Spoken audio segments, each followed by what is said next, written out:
What is up, ladies and gentlemen? I am so excited you are here. We're gonna learn together. This is the Tarver Academy Summer Professional Development.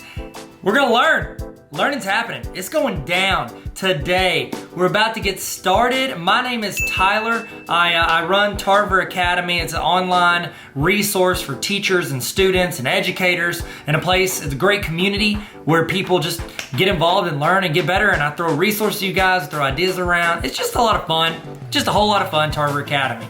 So if you need anything, I'm here. TarverAcademy.com has a ton of resources and things that you can go to check out. A little bit about me, just so you know, you don't think I'm just like, hey, here's a random YouTuber talking about, videos or whatever. My name's Tyler. I started out teaching high school math, and then I moved into a tech director / facilitator role. Then I was a principal of a school, 6th through 12th grade. 6th through 12th grade. Fun ages. That's good stuff, okay? Good stuff. Never any drama, 6th through 12th grade. No drama. And our school had waivers from the state, so we did a lot of online, we did a lot of blended, we did a lot of in-person learning, all the above. So we get to learn a lot, make some mistakes, do some stuff right, and try to learn from everything we did. Then after that, I went to central office, and I was director of curriculum instruction, and now I'm the dean of NLC College. And I'm so excited to be here, learning and growing with you guys. I'm also giving a little bit of time for people to jump in, get started, and we're about to go through some of the housekeeping stuff. We're gonna do a little check-in right now at the beginning, and then at the end of this video, at the end of this training, we're going to have a chance for you to get a certificate showing that you actually showed up and you did the learning, okay? I think that this training and the other trainings that you are gonna get the chance to be a part of this summer are gonna help you grow as an educator. And if you grow as an educator, all it does is help the students and the community that you live in. And so let's try our best to learn something, take something away from this that we can put in our repertoire and get better with. Okay, so the first thing I need you guys to do is I need us to check in, okay? And this check-in, what it does is it timestamps when you are here so that you might not need this later, but if your administrator or whoever comes back and they're like, how do I know you didn't just click to the end? This shows that you were here at the beginning. So you can scan the QR code that is on the screen if you have your cell phone. And on my phone with me, get your phone out. I'll use my wallet, Atlanta Braves wallet. Film that, you just hold your phone over that QR code that you see on the screen. You'll see something pop up at the top. Click that and it'll take you to where you can fill out that you were here. It's very short, very quick. I'm gonna give you a little bit of time to do that right now. Go ahead, scan the QR code, go to the website, check in, and when you do that, you will get an email. If you do not get an email immediately, this happened, I told you, I was a tech director for a long time, okay? I'd say a long time. I was a tech director long enough to know that if you don't get that email that you're filling out right now, it's because you typed your email address in wrong. That's exactly what happens. 19 times out of 19 and a half times, that's what happens. So go ahead and go to that. Remember, at the end of this session, there's gonna be another QR code that you're gonna scan that is going to give you the certification saying that you actually did the training. Both of these are time-stamped. So if your administrator or whoever's in charge of PD for your district wants to see that and be like, how do I know you did this? You've got your check-in email that is time-stamped by me, not by you. It's into a PDF or it's into that email. And then you will also have the timestamp on your certificate showing that you did this. Okay, so hopefully everybody is getting that done. Okay, giving you a little bit of time. If you have any trouble, just keep trying because I think it's pretty important to get that logged in. Now, while we're doing that, if you're finishing that up, or if you can hear me, what I would love for you to do is I would love for you to hit the red subscribe button. This is my YouTube channel, Tarver Academy. That's what I call it. It's kind of where I got this started. I had this before I had the website, and then I put up the website to put all the resources and all the stuff I was doing. But if you would hit the red subscribe button right now, that would be huge. That would be just super cool of you. And that way, you can hopefully see some of the other trainings that I'm doing, see some videos I do throughout the year to help teachers, to help students, to have fun and learn together. So hit that red subscribe button. Did you do it? Did you? You get the like too, the little thumbs up. That's just YouTube etiquette. You get the thumbs up. It's just really nice to do. So you want to hit the thumbs up button, you can.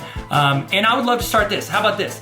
in the chat, okay? Because if you're watching this on my website, which is where you can watch it, that's fine. You're not gonna see the chat, but if you click and watch this on YouTube, you're gonna see a chat rolling on the side of the screen. Start it off. I want you guys in the chat to say who you are, like give your name, tell us what you teach and where you teach, okay? If you're an administrator, you can say that I'm a principal, or you can say your central office, whatever you do. I've got some people that have signed up for this that are aspiring educators. So this is great to say, I wanna be an educator, I wanna be an English teacher for high school, throw that in there. If you wanna be a kindergarten teacher, toss that in there, say you're in school. It's a great way to network, because I think there is an amazing community of educators here wanting to learn and grow together. And I think that it's great if we look out for each other. So throw in the chat, I want you to say your name, what you teach, and where you teach. Throw that in the chat. All right, man, we're doing good. We're doing good. It's our warm up. We're feeling good. We're stretching it out. It's always good to stretch before you stretch. I don't know, I heard some friends say that, so I say it from time to time. Okay, next thing. This is another little thing. I've got one right here. So I've written a couple books. I've done Superheroes Need Sleep Too. This is a children's book. It's like a nap time book, so you don't have to read that. But this one I think is super relevant for you. This is the Baller Teacher Playbook, and in it I have like practical advice. It's 18 chapters. So the idea is that you could do this like once a week with your team for a full semester, or every other week for a year, and try to improve your teaching every week. I'm not doing this to sell it to you. I'm doing this to say I'm giving some of these away all summer to people that are participating in this. So if you want a chance to win one of these, or I think I probably got some other educator books. If you're like, I don't really want your book, Tyler, I got a ton of educator books. I'll send them to you. All you got to do, follow me on Instagram at Tyler Tarver. Follow me at Tyler Tarver on Instagram, and I'm gonna be giving these out throughout the summer. You might be the person I give it to. So follow me on Instagram, and then throw something in your Instagram story if you want, just to increase your chances of me seeing it. So I'm just gonna be clicking through. I see people follow on Instagram. I'm gonna throw out stuff to them. So random people get it. You might not, but you won't if you don't. So there we go. Y'all feeling good? Does everybody feel good? Everybody throw in the chat who they are, where they teach, what they teach. Okay, so to explain also what this is, you are watching, this is a live broadcast. So this is going as a YouTube premiere or a full-on live video. So one of the two. Either way, that chat is happening live. Everybody that jumps into this video at any point is gonna be watching it at the same time as you. So it's great to get in the chat and talk, discuss, ask questions, give input. If we ask a question in the video, you can type it in your notes, but you can also type it in the chat. You can copy paste from the chat. It's a great way for you to be a part of this live broadcast, okay? So if you have a Google Notes, if you have a notes document, if you wanna take notes by hand, I've got a template for notes if you want. It sent it to you whenever you filled out your email. It should have been on that page whenever you did your check-in at the beginning. If not, it's on like every PD page. I have my website, tarveracademy.com. Click on PD and you get a free notes template, or you can take notes in your own doc. However you want to do it, take notes, write down stuff that's relevant to you, and copy paste stuff that people put in the chat. There's gonna be people in the chat that are way smarter than me. And so I'd love for you to copy paste that into the notes, and you can take that and make your teaching game elevate. So next thing, while we're getting logged in, people are still jumping in here. They're still jumping in the video, giving you a few minutes to do that. We're also, if you want to watch these videos, because after this ends, it's going to be gone off of here. However, I'm going to be putting all of these trainings, all like 30 something trainings. I think it's over like 120 hours worth of trainings. I'm putting all of that for people that join what I call the Tarver Academy Honor Roll. It's a small group of educators who are trying to get better every week, and I send out weekly emails during the school year to where you're getting templates, you're getting resources, back to school starter kits, you're getting templates for Google Forms, trainings, PDs, tons of stuff every single week delivered to your inbox, and also you have access to all of these trainings. That is available if you go to tarveracademy.com/honor roll if you want to. I think it's a great decision. I think it's a great decision. Nobody's in here. Who am I talking to? I'm not talking to anybody. Okay, y'all feel good? Y'all ready to start? Y'all feel good? This is a little warm up. We'll explain what's going on. Everybody feel good? 1 to 10. Put in the chat how you feel today. Or give me this. How about this? Give me an emoji of how you're feeling today. That'd be better. 1 to 10, or give me an emoji. I'd love to see it. Or just give me a word. You're like, I don't want to do an emoji. Give me a word. How you feeling today? And let's get rolling. Remember, input in the chat. Take notes. Learn. Grow. Welcome to the best professional development that you're gonna do. Not guaranteed, but it's an opinion, but it's also true, but it might be biased, but it's gonna be a great summer. It's gonna be a great training. Hope you guys learn something. Hope this adds you value that you can then bring to your students and make your school, your community, yourself better in some way. Guys, we're about to get started. Y'all excited? Y'all ready? We're about to do this. Let's get ready to learn and have fun. Tarver Academy. Let's go. Let's go. Hit it. Let's go. What is up, ladies and gentlemen? Thank you so much for coming to this session. This is Teacher Mental Health Best Practices. I hope that this is a peaceful session for you. I hope that it is encouraging. I hope you take a lot of notes. If you need any notes, you know I've got them at tarveracademy.com. I've got a template for you to take notes, things you can actually put into practice and take from here. So I appreciate all the teachers. I texted this out on my text list, and a lot of people threw in questions, and that's where we kind of generated a lot of these questions from, especially in the first session with Dr. Atkinson. Just kind of give you the flow of how everything's going to go.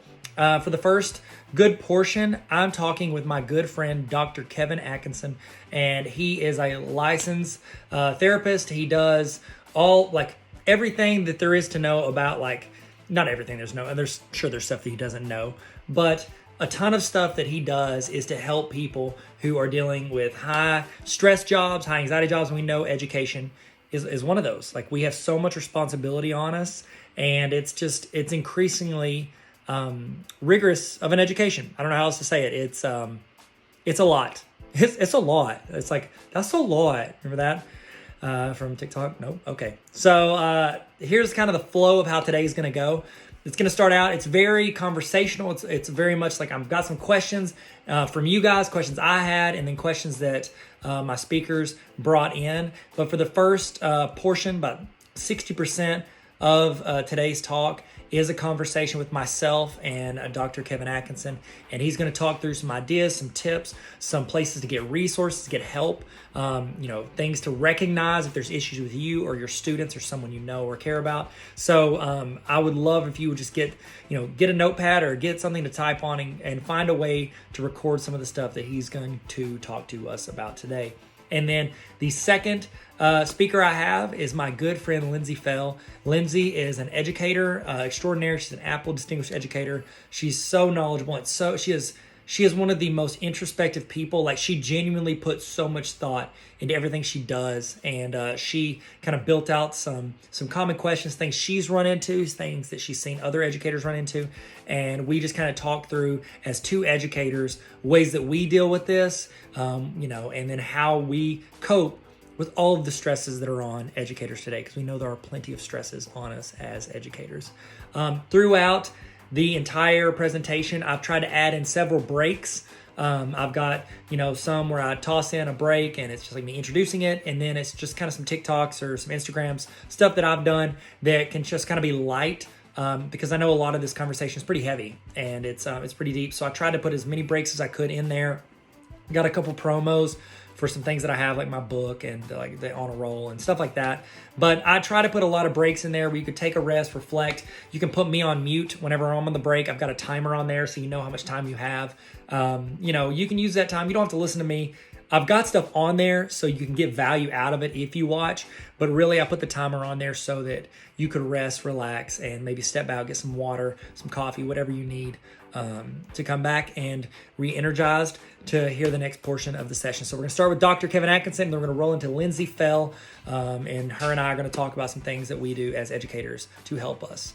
And so I hope you enjoy this. I hope you get a lot out of it. I hope it helps you, and it's stuff, it gives you the tools you need to grow in some areas that maybe you were neglecting. And so thank you so much for joining us today, and I hope that it's a great day joining us for PD Tarver Academy.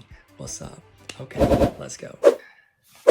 What's up, ladies and gentlemen? How are you doing? Hope you're having a lovely day. Welcome to Teacher Mental Health Best Practices. While I do not, I was going to make a joke and say I consider myself an expert. I'm not. But I do have friends who are experts. And so one of my friends' name is Dr. Kevin Atkinson. He lives in Arkansas. And he is a professional counselor. He is the guy who knows the answers to the things that I have questions to. And so anytime anybody asks me something and I'm like, this is well above my pay grade, I would recommend they talk to him. So he was kind enough to come on here and chat with us. We're going to throw some questions at him. Actually, a lot of these questions I asked to my text thread that I have, and a lot of these are from teachers, administrators from around the world. But I'm going to let Dr. Atkinson, introduce himself first. Tell him a little bit about yourself and what you do. Sure, man. First of all, thanks for having me. I really hope we can, help somebody today through this conversation. But I just love hanging out with you and love being a part of anything that you've got going. So thank you for giving me this opportunity to just talk with you for a few minutes. I'm Kevin, and I'm a licensed psychotherapist here in Arkansas.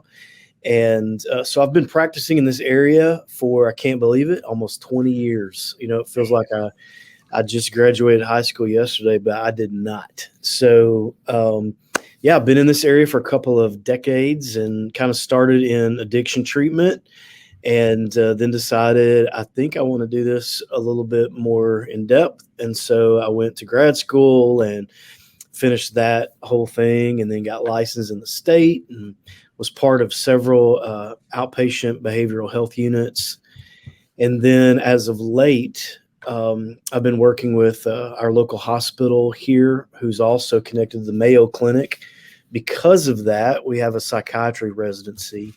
And so I've been teaching young docs about therapy, because they have to, as a psychiatry resident, they have to know therapy. So it's kind of what I've been doing, just been involved in mostly in that particular scene. So hospitals, residential, and outpatient behavioral health. And I really like it. And I'm also a pastor here in Arkansas. And so if you hear me say a few things that kind of sound that direction, that's why. So that's awesome. Yeah. Love it. That's great. So again, thankful that you're here, and thankful you're willing to add your expertise to a profession that, I think it's been growing in the stress, anxiety, like we're seeing more and more of that. But I know definitely over the past year and a half, especially with the pandemic and, people, teachers trying to work from home, and you go from, one teacher managing, 30 or 150 students in one facility, and now they're remote and because of the pandemic. So it's like now you have 100 different facilities you're trying to teach from. And it's just been, a strange experience, to say the least. And I know that teachers want to do a good job. They want to help their students. And so them feeling like they're not doing that as good as they normally can has been very stressful. So the first question that we received, we could jump right in. It was, someone asked, what are some indicators that we should look for to see if we're actually reaching a breaking point? If we're teaching and we're like, okay, what should I see is like, because, in your own head, you just think you're doing this, but you don't realize you're reaching the end of that line. What are some indicators you would recommend? Well, I would say that, if we talked about this from a biomedical model, man, you're looking at every single person's body responds differently to stress and tells them, hey, I'm getting anxious, or I'm getting burnout, or I'm reaching a point to where I feel like my executive functioning is just not as well as it used to be. And maybe they sense efficiency kind of dropping. They're not as sharp as they used to be. All those things, or if I would call them symptoms, are going to be different for every single person. So you got to know your body well, and don't be afraid to have that conversation with yourself. These are things that are not working well. Let me give you an example of that. Oftentimes when you go to your PCP, you can walk in to that and you can say something like, Doc, I'm just not feeling like myself. Well, that sounds so broad, but to your doctor, you're communicating something's wrong and that you're listening to your body. And so I would encourage, no matter what the occupation, to know when you're not well, when you're not feeling well, when you feel off your game. But those can play out in a lot of different ways, Tyler. So you've got, sometimes stress can appear as a mild form of depression or anxiety. So you've got things that can range from being nauseous to lack of sleep to lack of energy, to lack of having interest, or you lose joy. It's called anhedonia, where you just kind of lose your sense of happiness, just overall pleasure kind of dials down. Those are things that are always going to lead and indicate to, hey, I'm reaching a wall here. So I think a way of recognizing that, if you journal to write that stuff down, that's a good way for your doctor or therapist to recognize duration and frequency. Or in a more common way of saying that is how long this has been happening, and when it does happen, how long does it last? And then you can bring that to your doctor when you talk to them, if it gets to that particular point. But I think you just got to be very self-aware of your body and how it's telling you that you're kind of stressed. So, yeah. And yeah, I think you may have just said it. So if I do, like, say, I know I'm like, okay, I've been journaling, or I've been, reflecting on this. I think I'm reaching a breaking point. What are their next steps? What do you recommend they do? I think that would depend on severity. Some people can self adjust. They can make. Let me give you the mildest versions first. So some people can self adjust, and they can say, "Well, I'm gonna start eating better. I'm gonna sleep more. I'm gonna get the exercise that brings some of my chemicals back into proper alignment." Some people need to go talk to somebody, and I think if we can say this early on in this talk, is therapy is becoming, less stereotype, and is becoming something that's very common and normal. I have a therapist, so I think everybody needs somebody that they can go and just process with. So if you reach that level where you feel like your self-adjustments aren't working and you want to take it to another place, you can start with a therapist. I think sometimes going to see your PCP is great. Getting blood work done, making sure that everything from a biological standpoint is fine, because there's a lot of crossover. There's a lot of times that the body's doing something that affects our mental health. And once you address it physically, it goes away on the mental health side of things. Also, I think the biggest swing of that would be that you get psychiatry involved. Like you've tried therapy, you've tried self adjustments, but now you need something just to get you over the hump and get you back into a regular routine of health. And psychiatry is great for that. That's good. That's good. That's exactly what I was going to say as my answer, yeah. Word for word, almost. I saw it. Yeah, I'm just kidding. So the next question was, I was going to ask this, do you have a lot of teachers that come and see you? Do you have any educators? Yeah. And, I would say that we don't necessarily treat educators differently, again, because each one of them are going to respond to stress or life circumstances differently. So there's not a specialty for dealing just with educators. It's more the outcomes. Yeah. Yeah. Okay. Well, good. I'm glad you do see educators, because this next question wouldn't be as relevant. It just says, what are some of the most common issues that teachers that you have seen? Mm-hmm. I think we probably saw more people in 2020 that were in these types of roles where things drastically changed for them.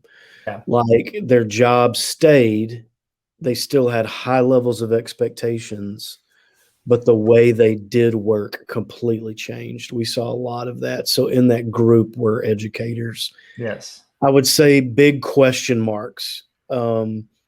Things like, how much more of this can I take?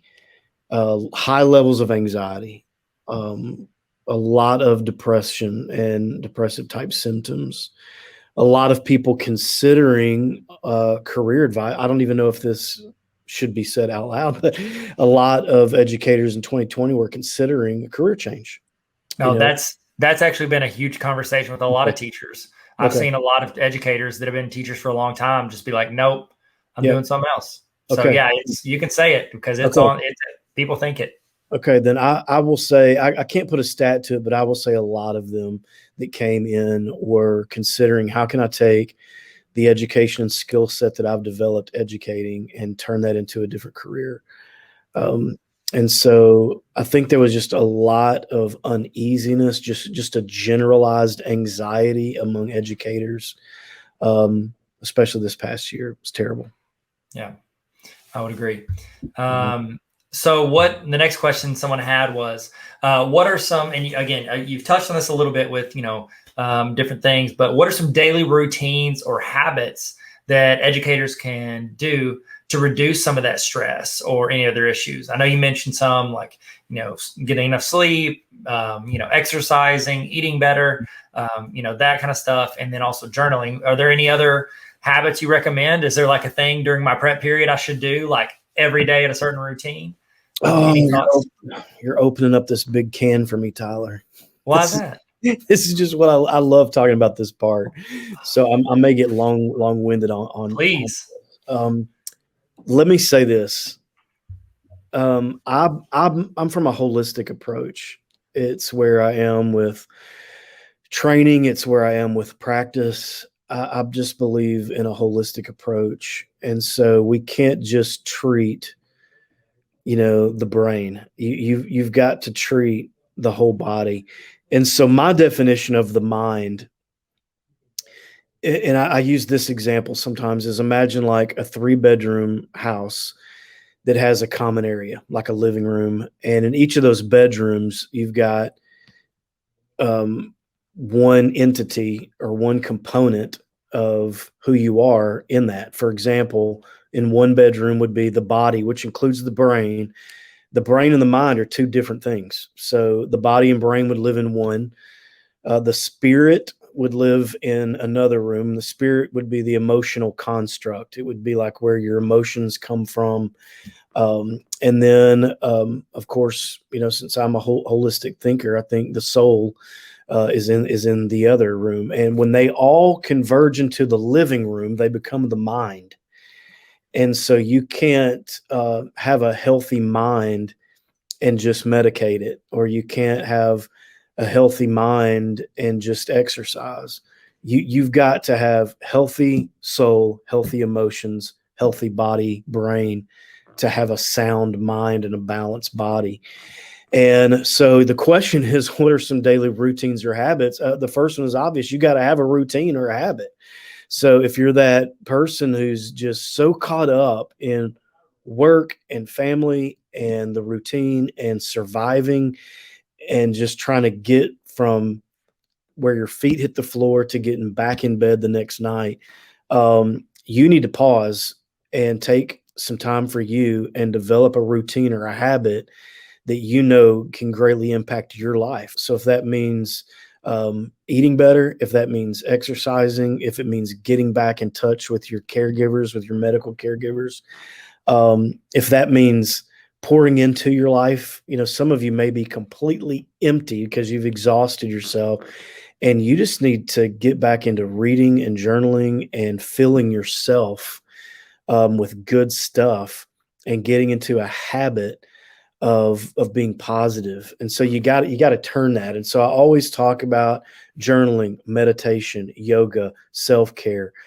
exercise, going at least once a year. If you're over the age of 50, you need to go 2 times a year to your doctor to have blood work done. Just make sure that you're sleeping well. There's all kinds of technology and tools now to help us get to sleep better, know our sleeping patterns, adjust those sleeping patterns. And that's very important, man, when it comes to cortisol levels, hormone leveling, and those types of things. So you got to take a minute and get into and design, customize a routine that works for you and improves your daily life. That's good. And have you read the book Atomic Habits?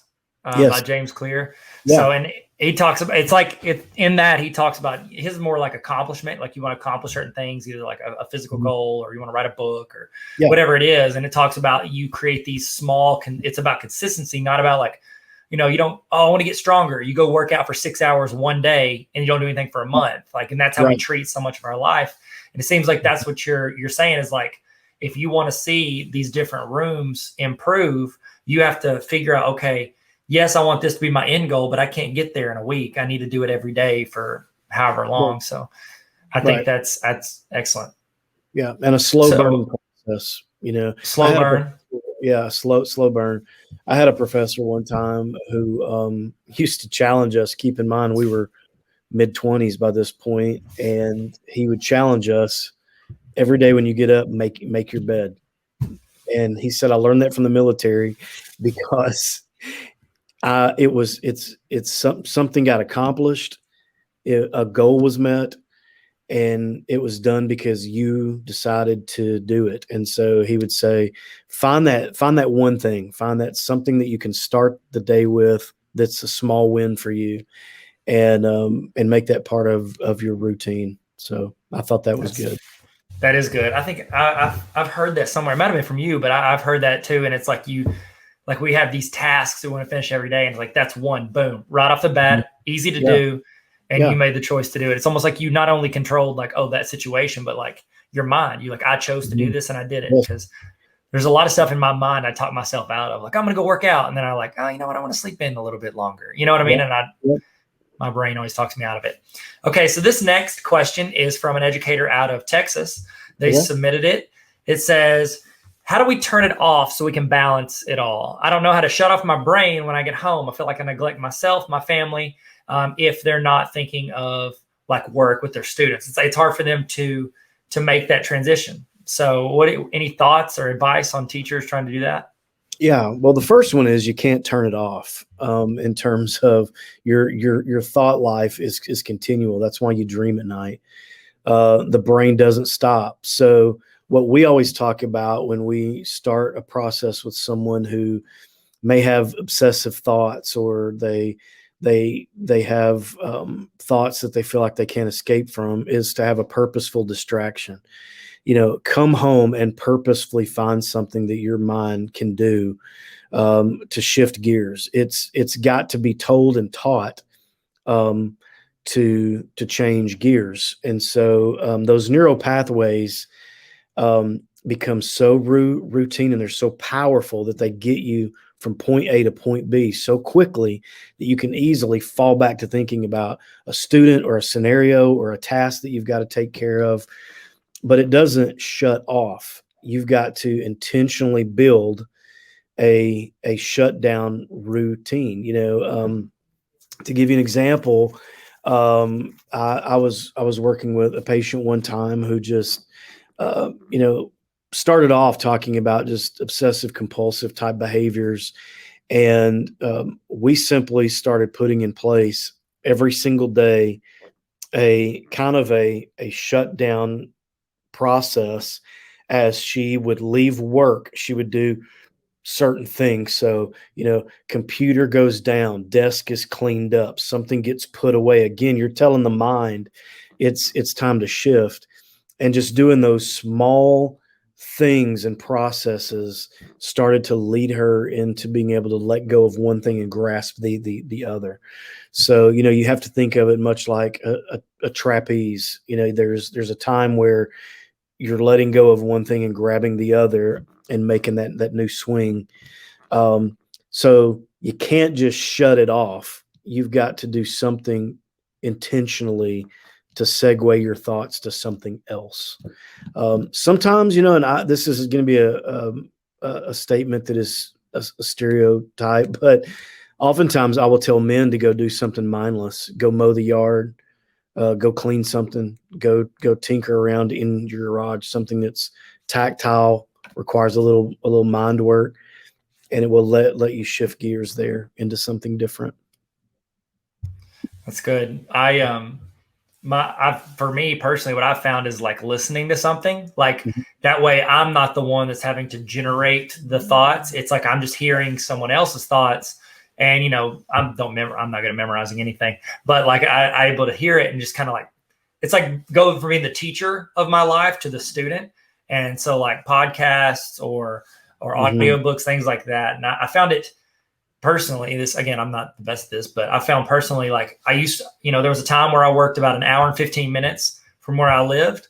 And then there was a time where I worked 3 minutes from where I lived. And now I'm back to like 45 minutes. So it's like that chunk of time gives me, it's like my off ramp, and I always found it harder when I lived closer because like I didn't have a chance. Like I'm literally still thinking of the last email I closed by the time I get to my house. And so I don't know. I think that's spot on. Hey, what's up, guys? Welcome back. Hey, it's Tyler here. I'm just gonna give you a little break. So if you need to go do something, you need to go use the restroom, get a snack, get something to eat, whatever, you can go do that.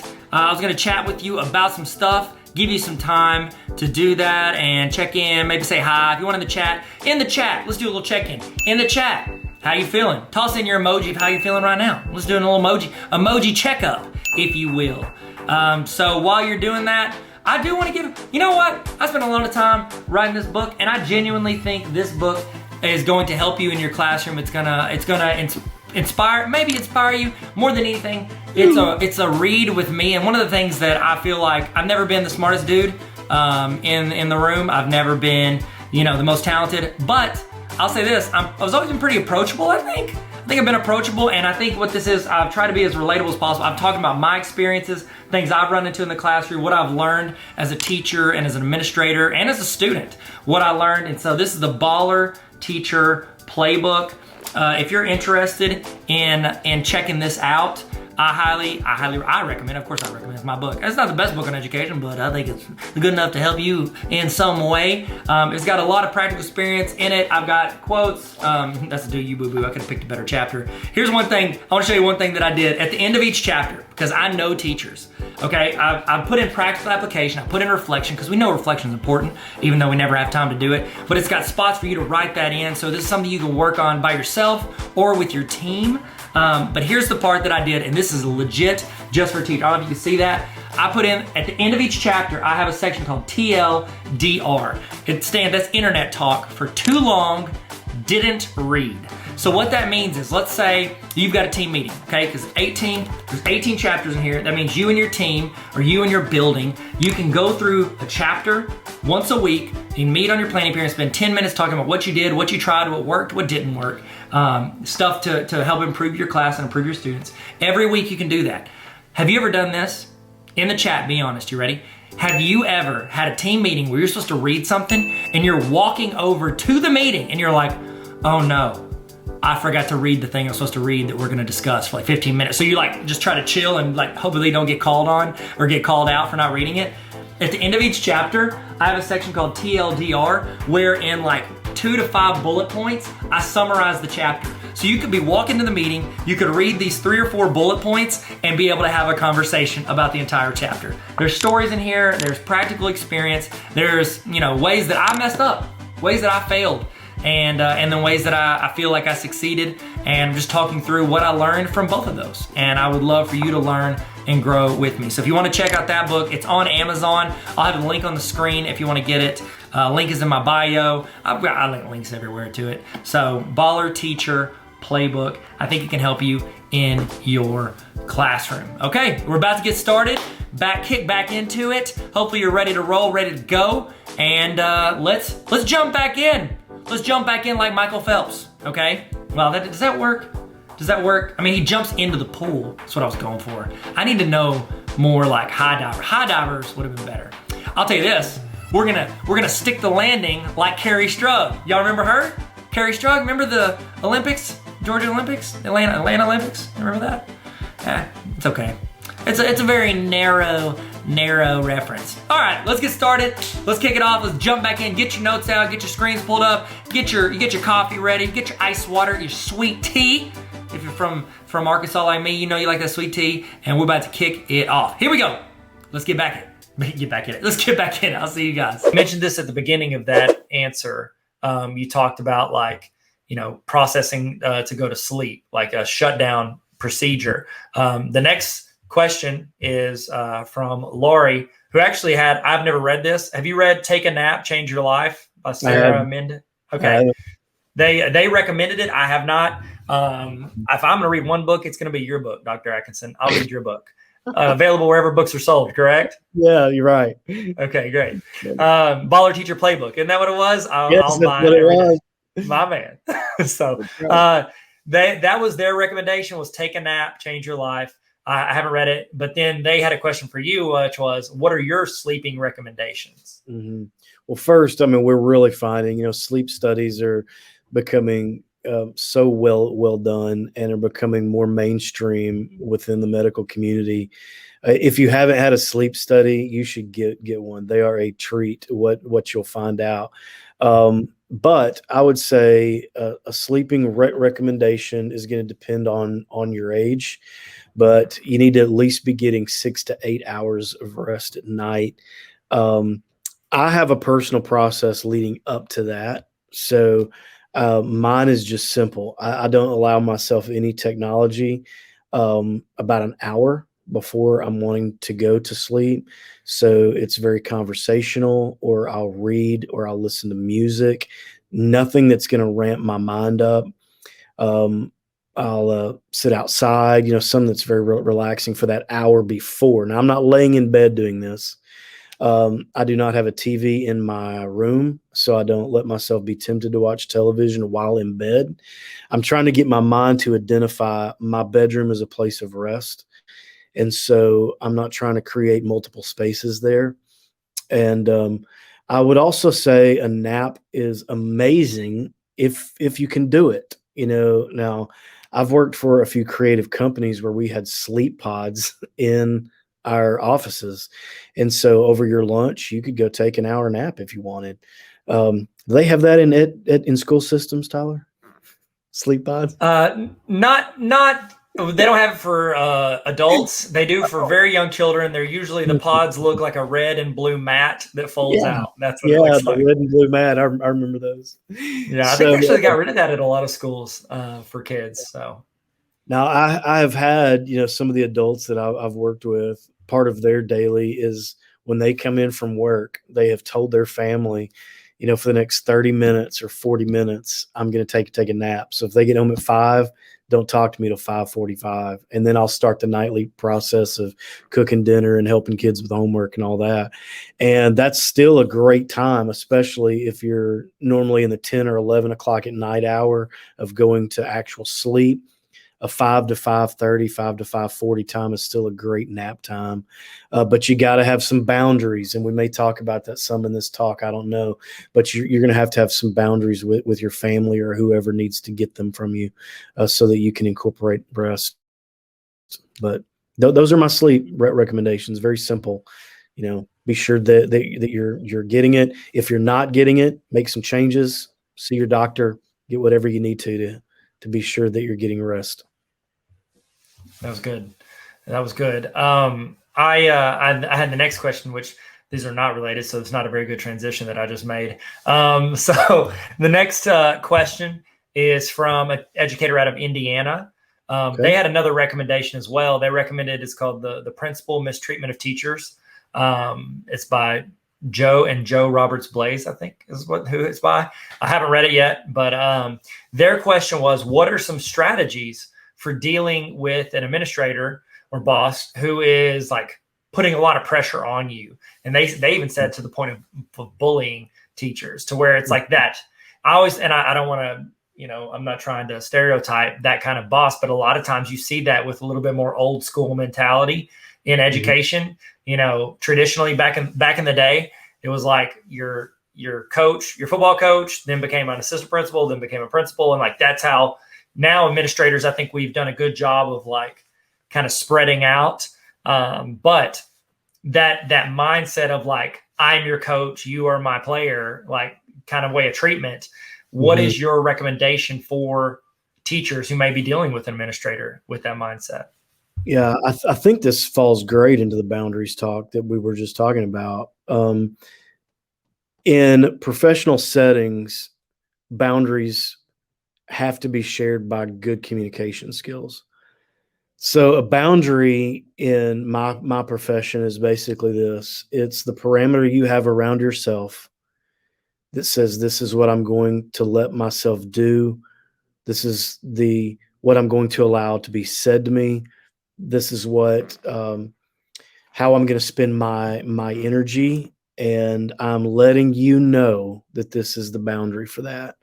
So if you ask more of what I'm willing to personally allot from myself, then you're pushing against the boundary. And then I will have to re-communicate to you that I'm not willing to do those things. Now the pressure lies in that you start thinking, I'm going to lose my job, I'm going to get fired, this person has leverage over me. There can still be a healthy boundary in place, even in those settings where you're dealing with the person that signs your check, so to speak. So I think great communication and with this boss or administrator is a must. They have to know this is what you're willing to do or not do. But I think the step before that many who maybe listen to this don't have is they've never asked themselves what their personal boundaries are. So you wait way too long until you are stressed, pulling your hair out, losing sleep before you realize, I think this person is pushed me a little too far. You need to know up front, this is what I'm willing to do in those areas, and try to communicate that as quickly as possible. And don't feel bad if you have to keep saying it. When I coach families and I tell them to have boundaries with each other, I tell them, repeat the process, repeat the process, repeat the process. And there's a way to do that that's healthy and sensitive and respectful. It doesn't have to be ugly or threatening, or you walk out of the room wondering if you're going to lose your job over it. But I think just in terms of dealing with pressure, you've got to have boundaries, and you've got to be willing to communicate those to whomever is giving you the pressure. Yeah, I would concur. And I think even if I don't know, I don't think for the most part, people don't want to be rude or come off as rude to others or insensitive. Like even with that one boss that's maybe like super like, I mean, still I don't think they enjoy that. Like most people aren't like, oh yeah, I like being the bad guy. Like they might say that as a tagline, but they really don't. Like me, I'll just give a personal example. For me, it's fairly easy for me to like kind of multitask my life. I can send an email or think of something. And for the most part, those things don't stress me out. And so I'll just like, boom, do that. And then I'll move on to, hanging out with my family or doing whatever I'm doing. Well, I work with someone who it's not easy. Their on and off ramp are a lot longer than mine when it comes to any of this stuff. And so when I'd be thinking about something on, Saturday night at like 6 p.m., I'm doing something or I see something. I'm like, oh, that's a great idea for something we can start incorporating at our school. And I'll just send out the text to the group. And I did that for a while. And then I finally, he communicated with me, like, he can't look at his phone because if he sees that, now his mind goes that way. You know what I mean? Whereas more things have a bigger impact on him. And so it's just him communicating that to me was like, oh my goodness. And it took me a while because I still get in the habit to get away from that. But I think if you communicate well, you said it, like communication is key for so many of those relationships. Yeah. So. And let me interject too with something that you just said, but I think that longer runway that you were talking about, or off ramp, sometimes is just our personality. I mean, you inherited that genetically. And so I think it would be unfair to say that every single person can de-stress or lose or lower anxiety or depression or burnout by doing this cookie cutter model. You really have to know yourself and know what kind of personality you have, and then build a boundary around that you're comfortable with. But as it relates to just, being able to escape falling off the edge, is to know what personality type you are and be comfortable with that and know that this is just how your brain works. I can't tell you how many times in a year's time in therapy I will say that to people. This is just how your brain works. So let's accept how your brain works and build around that, rather than saying, well, this is how my friend handles it, and I want to handle it the way she handles it. Well, your friend has a different personality. And so that's unfair to you to say that you need to play the comparison game. And and want to be like other people. Self-awareness is going to be huge in this talk we're having. Yeah. Oh, I think self-awareness is not only for your own personal stuff, but like even just how you communicate with other people. Like, I think that's absolutely true. So speaking of, 'cause I'm sorry, wanted to lean in on this. You talked about like personality types. Which one? I know there's a ton of them out there. There's like DISC, Enneagram, Myers-Briggs. Which one do you deal with the most, or like do you utilize the most when you're doing stuff? I utilize the Enneagram. I like it. It's simple. It's clean. It's easy to understand. It doesn't feel psychological. It's easygoing. It's accessible. I mean, you can go to your bookstore tonight or go online and find out anything that you want to do. You can even go online right now and take an Enneagram test, and find out. So right now, that's my favorite one to work with. That's good. That's actually my favorite one too. Like I've done all the other ones, but like I said before, I'm not good at memorizing things, so it's easier for me to remember that the 9 on that. We actually did for one of the summer sessions. My friend Mark and I, we're doing an Enneagram for Educators session where we break down a lot of them and talk through, just dealing with people who are, on different. They're just wired different, and that's the thing. It took me, and that was actually helpful for me and my wife too, because I'm a 3 and she's an 8. And so it's like what she would think is like, that's ridiculous that you would even do that. And I'm like, well, here's my intentions. Like it helps see behind the surface of the intentions and what wires them. And it worked with me. And my coworker, he's a 1. He likes it. I'm very much like, if somebody walked in like, hey, let's go speak at this thing about this. I'm like, cool, we'll figure it out. He likes to have 3 weeks before the meeting where he plans the 3 weeks lead up to it. And I'm like, oh, okay, that makes sense. This guy, that's me. Yeah. Okay. Are you a 1 on the Enneagram? Yeah, I am. I'm a solid. Man. Yeah. That's good. I like it. Yeah. 1s can change the world because they actually know what they're talking about as opposed to just saying things like I do. Those Enneagram too, man, they're good for families, just like you said. I mean, we use it a lot of time in family therapy because you're giving, having a number and understanding what that number means is such an easy way for a parent to go, I totally get my kid now, or I totally get my spouse, or man, I finally understand my mom and why she raised us the way she did, so it's powerful, it can be. I absolutely agree. And it has helped a lot with a lot of relationships in my life, and also make me not think like, if I'm like, oh yeah, I can do this, and this. I'm like, yeah, that's how I measure like success or what's good or what's important, which is actually going to lead into this next question. But like, that's how I measure doing well. Whereas someone else might measure it as this, or this. And then on their scale, I'm not doing good at all. So What up again? Hey, how's it going, Tyler here? How are you doing? How are you? Are you okay? Are you good? You having fun so far? Are you having fun?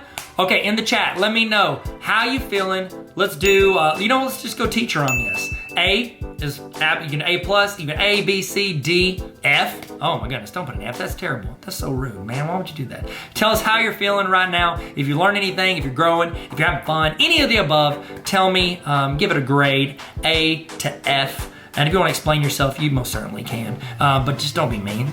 Don't be mean. This is a nice, positive environment. Plus, it's probably a contract day, so you're getting paid for this. So let's not get too upset. You're chilling, get to watch a video and learn and grow with us. Got links and resources, templates, all that stuff. Okay, so we're about to take a break. If you need to take a break, go use the restroom, grab you a snack, get something to drink. I'm going to show some videos on here to where you can learn and grow. If you stick around, I want you to get that. So we're about to kick into some videos and then we'll jump back into it, and I'll keep a timer on the screen so you know how much time you have before we kick back into the teaching. So here we go. Yo, can I show you a feature you need to turn on in Gmail like now that I call the Save Your Job feature? You ready for this, gamers? Here it comes. So when you're on your Gmail, just go over to the right and click on the little gear. Looks like a little gear. We're gonna click that, and then we're gonna go to see all settings. Boop. So go to the tab that says general, should automatically pop up. Here comes the general. Sorry. Okay, go to the fourth one down, it says undo send. Turn this on anywhere 5 to 30 seconds. I usually do about 20, feels safe. Then this is like the only thing you have to save in Gmail. Scroll to the bottom and click save changes. I've already got it, but you need to click save changes. Then you just go and write your little stuff. You're like, hey, I want to see your email. And you hit the send button. Now, after you hit send, watch the lower left-hand corner. Hit send, Tyler. There it is. Look at this. Message sent, undo or view message. I have that 20 seconds to hit undo, and it brings it back. Bring it back now. This is helpful if you're sending a meme, making fun of your boss to your friend teacher, and this way you don't get fired. You can yes. Plus, I want to show you a tip for Jamboard. It's very easy, very quick. It's going to help your life. By the way, this is in reference to the Google resource slideshow that I gave you. I'm going to show you which slide it's on. Ooh, here we go. First off, you can be in the presentation, hit Command F. What it does is it brings up this little chicken nugget. You can type in Jamboard. Jamboard. It'll show you everywhere. There's one for a Jamboard for a walkthrough, and then bam! Jamboard. There's a slide, and there's a 30-minute training within this training where they can learn more about Jamboard. Let me show you a quick tip in Jamboard. So let's say you're trying to write something. You're like, I want to make a straight line. And you're like, oh, wow, this looks like I did this while I was skydiving. You can actually hold Shift while you do that little click, and it'll make a straight line. I can't do this. I don't have enough hands. Hold Shift, click, and it will, see this? It makes it a straight line that I can just drop like that. Look at that. Look at those straight lines. Hold Shift, bam, money, game time. I've got a little holder for it. Let me turn it around. Hey guys, Tyler here. Thank you guys so much for tuning in. And if you want to, you can go to the Summer PD link in bio. Spoiler alert, did you know that Google Slides just added a feature where you can have the text auto shrink or the boxes auto shrink based on the size of what you're putting into your Google Slide? Let me show you that right now. Okay, so usually you start typing and you're like, oh, look at me up top and a letter, blah, blah, blah, blah, blah, blah. And look at this garbage. Look at this absolute garbage. Look at that. I'm the kind of guy who likes to color in between the lines. I would like to formally apologize for getting so hype. Let me show you how to do this. I'll be honest, I don't know where it is up here. If you know, just let me know in the comments. But I just go to help and I just type preferences. P-R-E-F, preferences. Click it. Then you want to click use custom auto fit preferences. Then you have options for the theme text placeholders and the new text boxes. You can have it do not auto fit. That's what we have right now. Or you can have it shrink the text if it becomes too much, or resize the shape to fit the text if it gets too big. Let's go shrink text overflow. Now when you have text in there, it's going to auto fit based on the size. Look at this. Put it back in. Look. I can help you with that. You ever get it to where there's so many tabs at the top you can't even function? Let's fix it. So up here at the top, I've got all these tabs, and there's just a tab overload, tab-a-labba-ding-dong. What am I saying? So what you want to do is you want to make them shrink down to just the icon, fun fact, called the favicon, and you want to shrink them down to make them really small. So you're like, oh man, Tyler's YouTube channel, like and subscribe, is very helpful. So what we're going to do is we're going to pin that tab. Watch this. I'm going to right click up here on this tab part, and I'm going to go down to pin, P-I-N. Here we go. Watch what happens. Yeet! Shrinks down to just the icon and it moves to the left. That right there, those 5 is less the size real estate than this one. You can tab them all. You can tab it up. Tab-a-labba-ding-dong. What am I saying? Fun fact, free PD available, link in my bio. Sign up now, it's free for you. Learn about Google, yes you will. And you can probably get it certified with your school. Just ask. Oh, so I was leaving the library and they had these TVs up of all the March Madness and the basketball games. And I was thinking to myself the whole time, are these kids doing their homework? For real, like I love U of A. Congratulations, Arkansas. You know, got a degree from there. What's up, alumni? Here's the deal though. Are these kids getting done with this game? They're like, yeah, okay, I gotta go study for Western Civ. I just need to know. What y'all think? What is that, bro?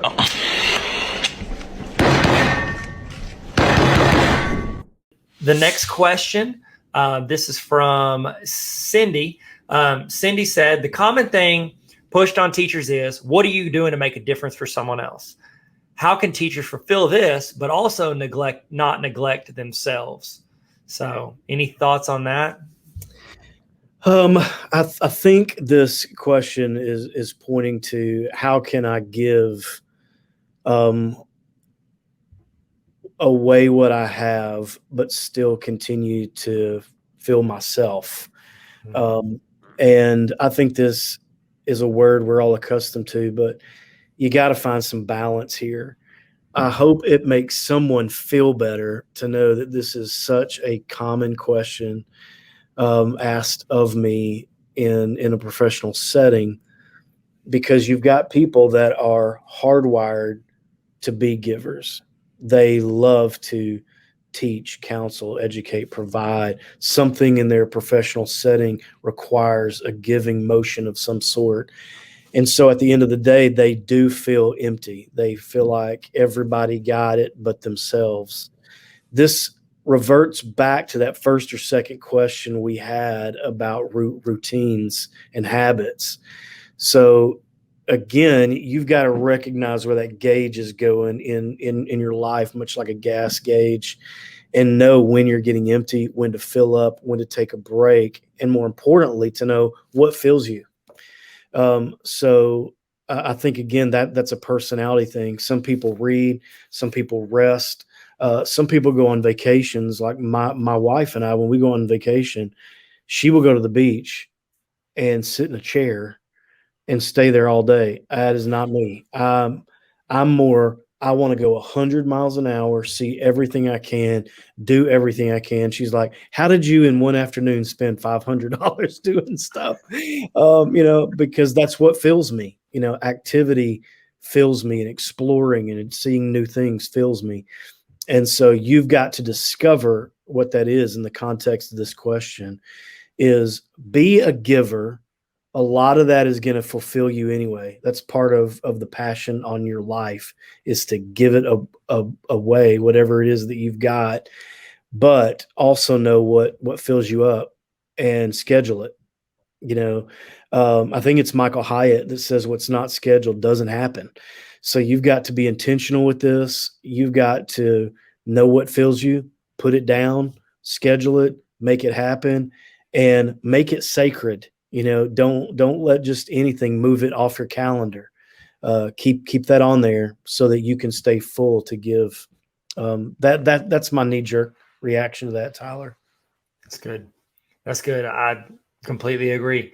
Mm-hmm. It is. A lot of times we do feel like, as educators, you're constantly pouring your cup into other people's cups, and it's like, okay, like you said, self-awareness is key. What pours it back into my cup, and sometimes it is the doing that and getting it. But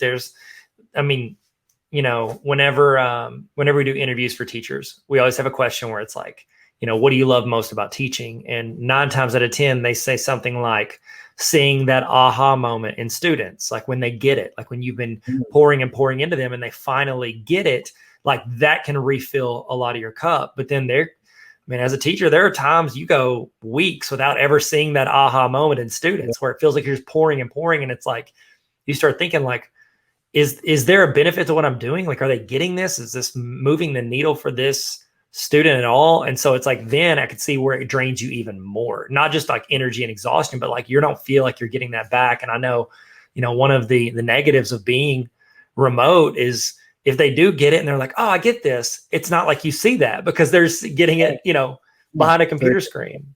Mm-hmm. So yeah, I don't know. If I jumped in with one comment there, and I think this is in every profession in some way, we're all doing the things that we feel passionate about, and we do them for certain reasons. And so what I would say is know what those reasons are. For me, I journal those things. I'm not talking about I write paragraphs, but I've got a running list of what keeps me going. What is the win for me? And sometimes I've got to find that page, man, and I've got to read it. And I got to know that if this one thing I haven't seen for 2 or 3 weeks, well, maybe I got this other one. Maybe I've seen it. And if I hadn't seen that one in 2 or 3 weeks, maybe I got the other one. Anytime I see a spark in my life that fuels those good things, I write it down. And I may visit that, once a week for 2 months straight. I might go a year and not even look at it.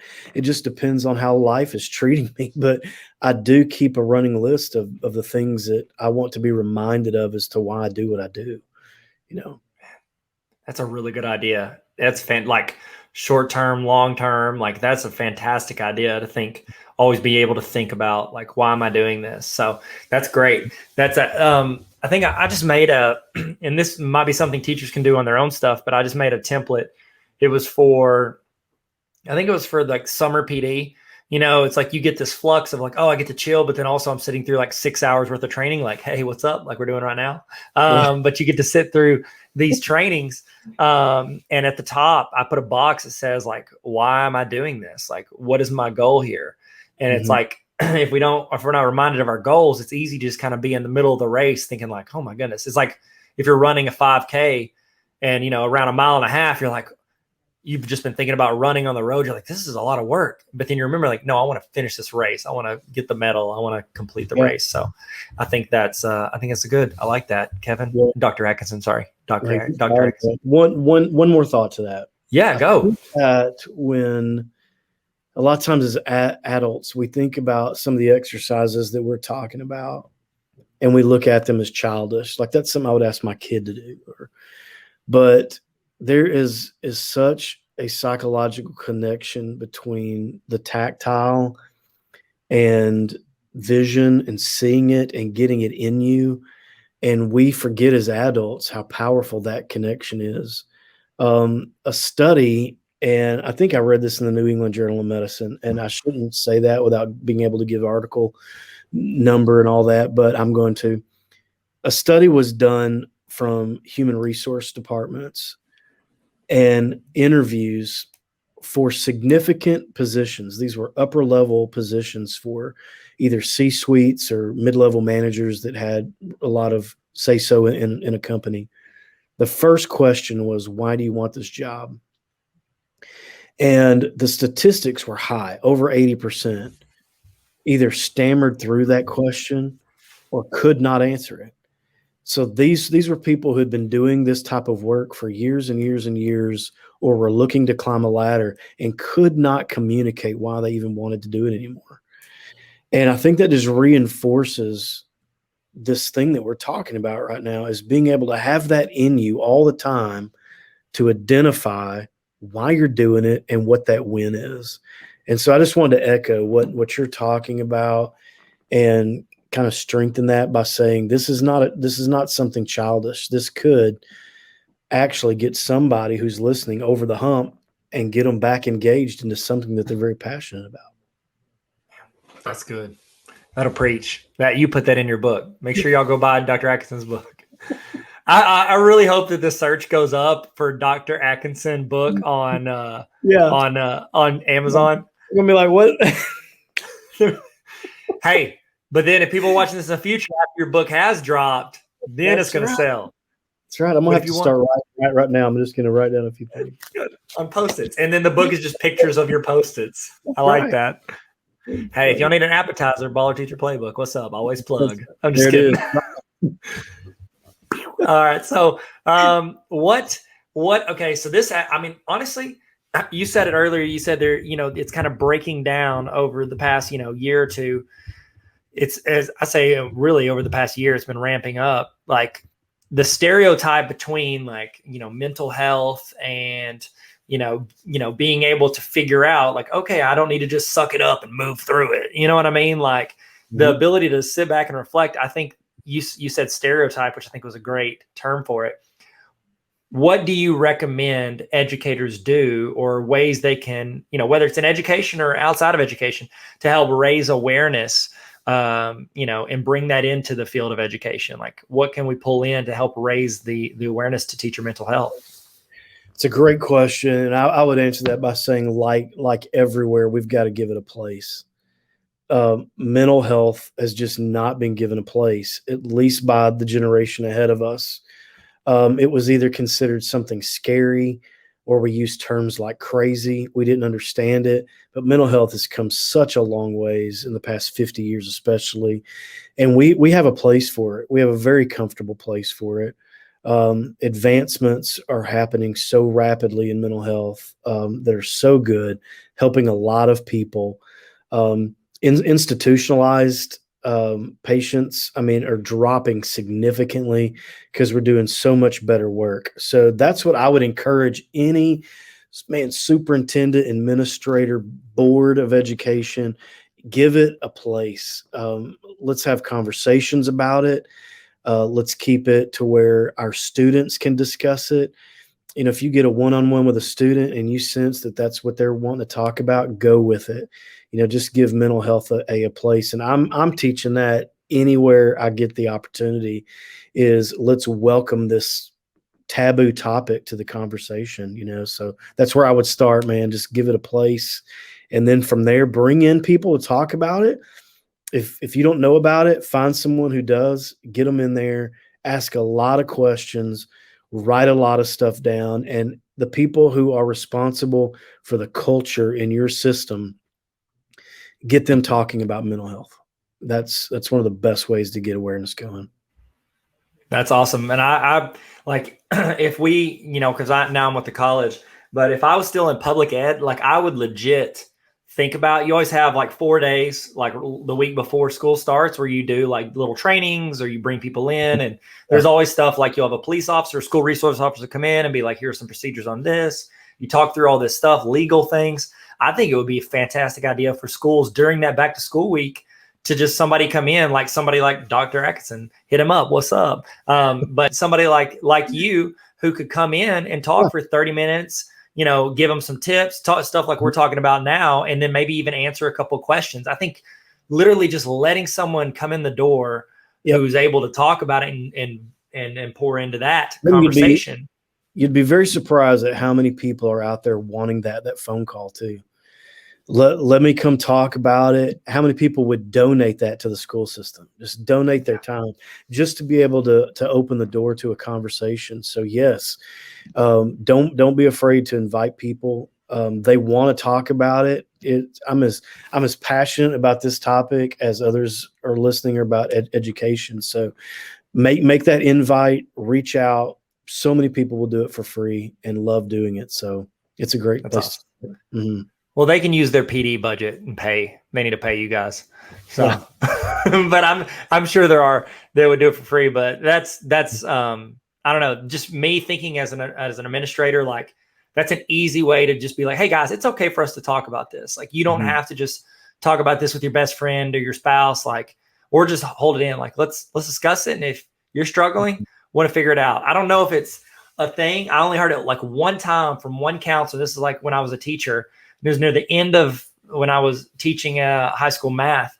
I had a counselor say, like, I'm not just the counselor for the students. I'm the counselor for the teachers here. And I just never had that was the only time I ever heard anybody even offer to be like a sounding board at a school. And so it's like, I don't know, figure out, whatever that looks like for your school district, communicate, talk to your administrator, see if there's something y'all can work out where somebody has a safe place to do that. So the next question kind of ties into that. It says, how can you simultaneously support your teacher mental health while supporting student mental health? So we're kind of leaning in. We've been focusing a lot on teachers and how they can, recognize, be aware. What's a way that we can do that along with helping our students? Because our students have the same thing. They're stressed. They've got tons of classes all day that they're trying to manage, and hormones and being a young person, whether they're in kindergarten or a senior or in college. So what are your thoughts on this? Man, my thought on that, without repeating the answer to the last question, is going to be to know some of those identifiers for children, and a kid may not come up to you. I say kid, a student may not come up to you and just be able to disclose eloquently what's going on. And so we're looking for all kinds of things, fatigue, inability to concentrate, being antsy. I always look at nails, are they biting nails or picking nails, or, doing things that would lead me into thinking they were experiencing some form of anxiety. So I'm looking for physical markers where they may not be able to just identify, hey, I'm depressed, or I'm sad, or, or I'm just not sleeping, and so on. So I think one way is to educate yourself.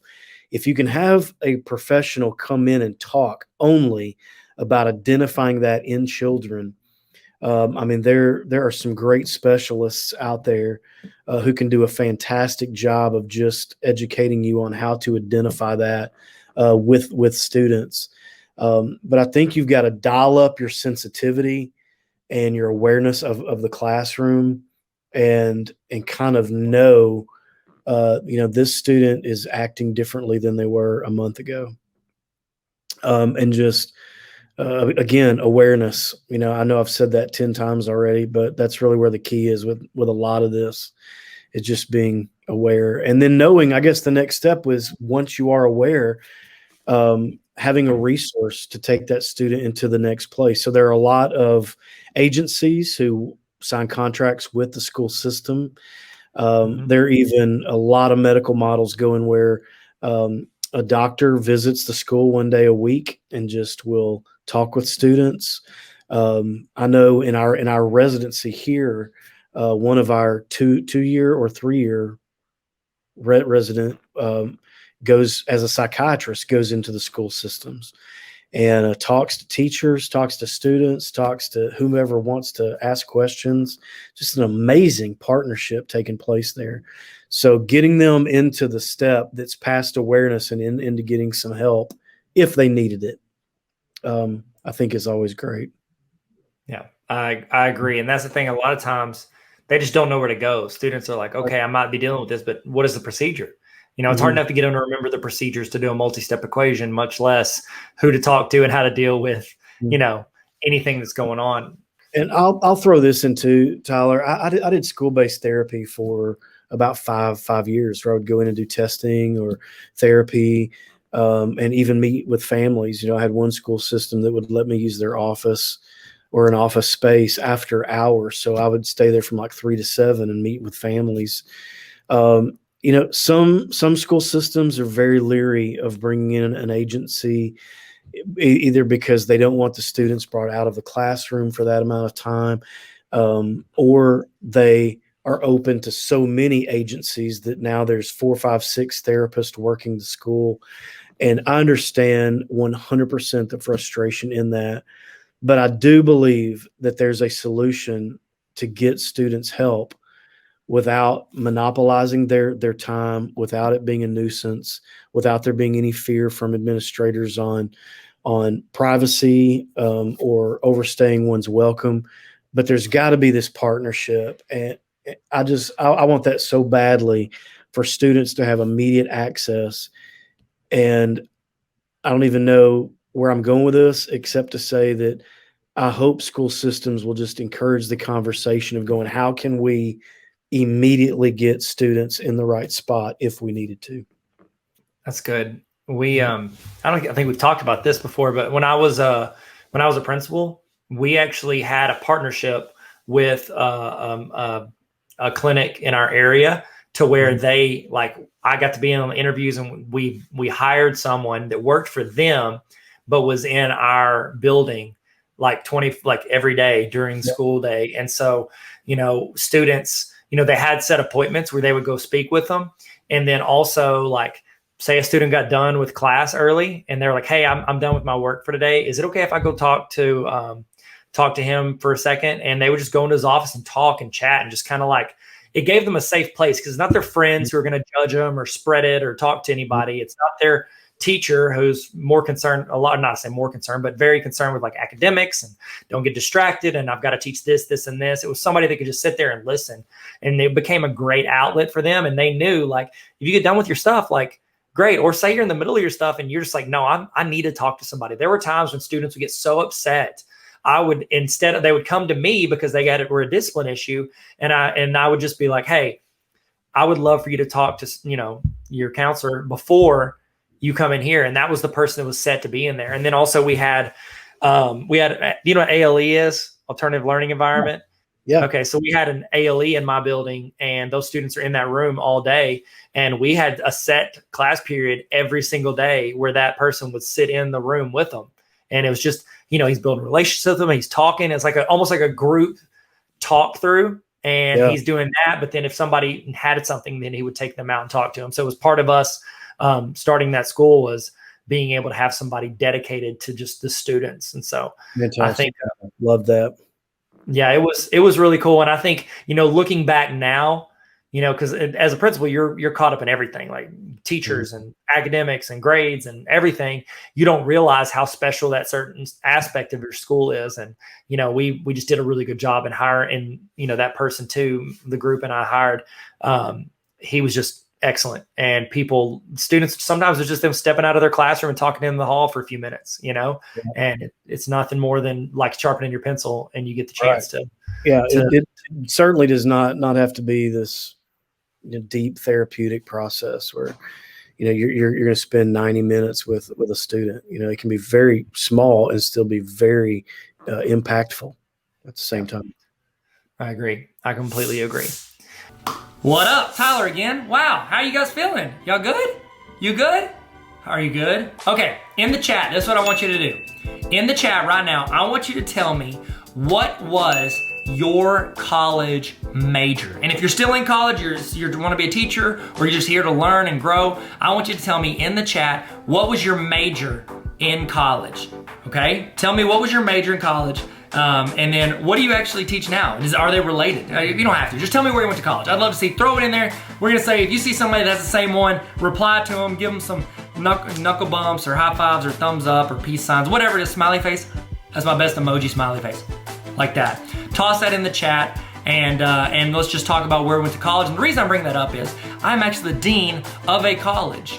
It's called NLC College. It is a partnership with Arkansas Baptist College and New Life Church. It's where we use the New Life Church facilities, and students can come and get an actual degree, associate's or bachelor's degree in business administration or Christian education. They can get those degrees from Arkansas Baptist College, located at NLC, so we call it NLC College. So if you know any students that are interested in maybe attending, if you'd like to hear more about it, hit me up. I'm gonna leave the link on there to the website. Also, the Instagram handle gonna be on there if you wanna check it out. Follow us on Instagram at NLC College. But I can tell you about it, but I'd love for my students to tell you about it. So here are some thoughts about NLC College, which I love and I'm a part of. I'm a dean of NLC College, so of course I love it. I wouldn't be there. So if you want to check it out, let's see what they have to say. I'm gonna be low key, for real. These are some of the best students on the planet. These young people, they're straight up, they're world changers. I mean that. And I care a lot about them, and I think they're fantastic. And I'd love for you to hear from them about the school that they attend, NLC College. I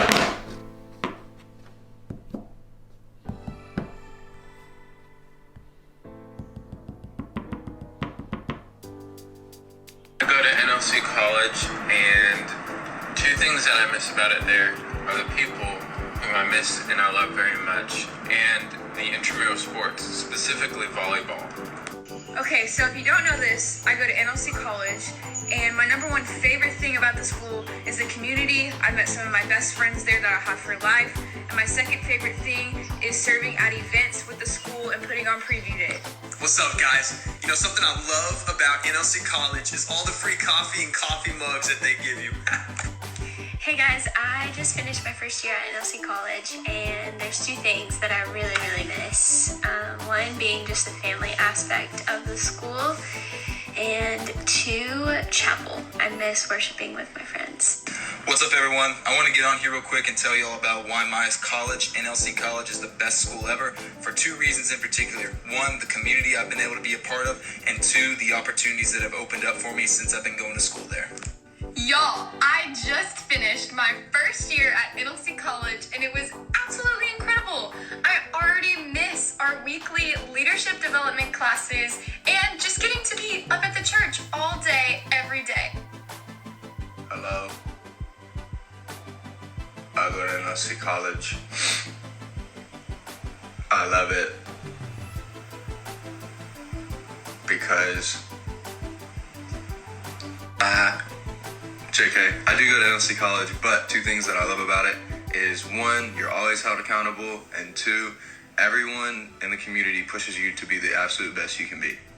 What's up, New Life Church and NLC College? Something that I love about my college that I go to is how we have a community of people who are all like-minded with the same goal, and how they've given me the tools to grow and develop myself as well as my business. Shameless plug.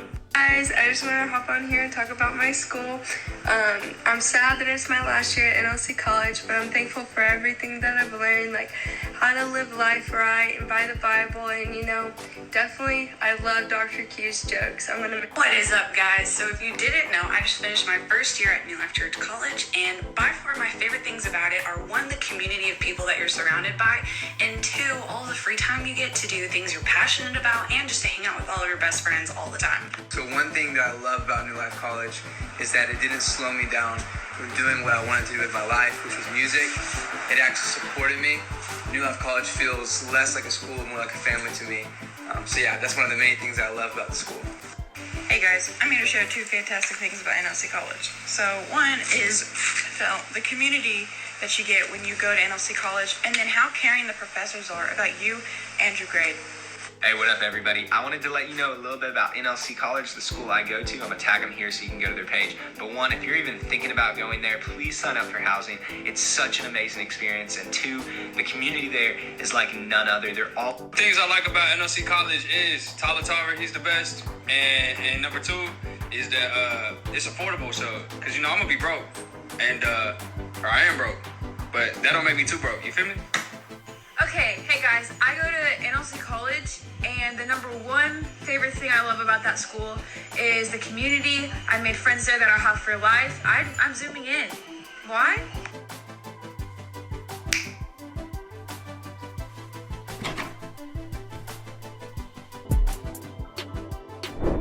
Okay, so our next question says, what methods or strategies can be used to deflect the next person's negativity or issue before it causes you to be too empathetic? So it's like we all have that one coworker who just like, as soon as they walk in, you're like, all right, cool. They're about to gripe about something. You know what I mean? Like, it's like they're just a constant stream of downward thumbs at life. Like, what are your thoughts on that? Because that's the thing. It's, I know you probably heard that phrase.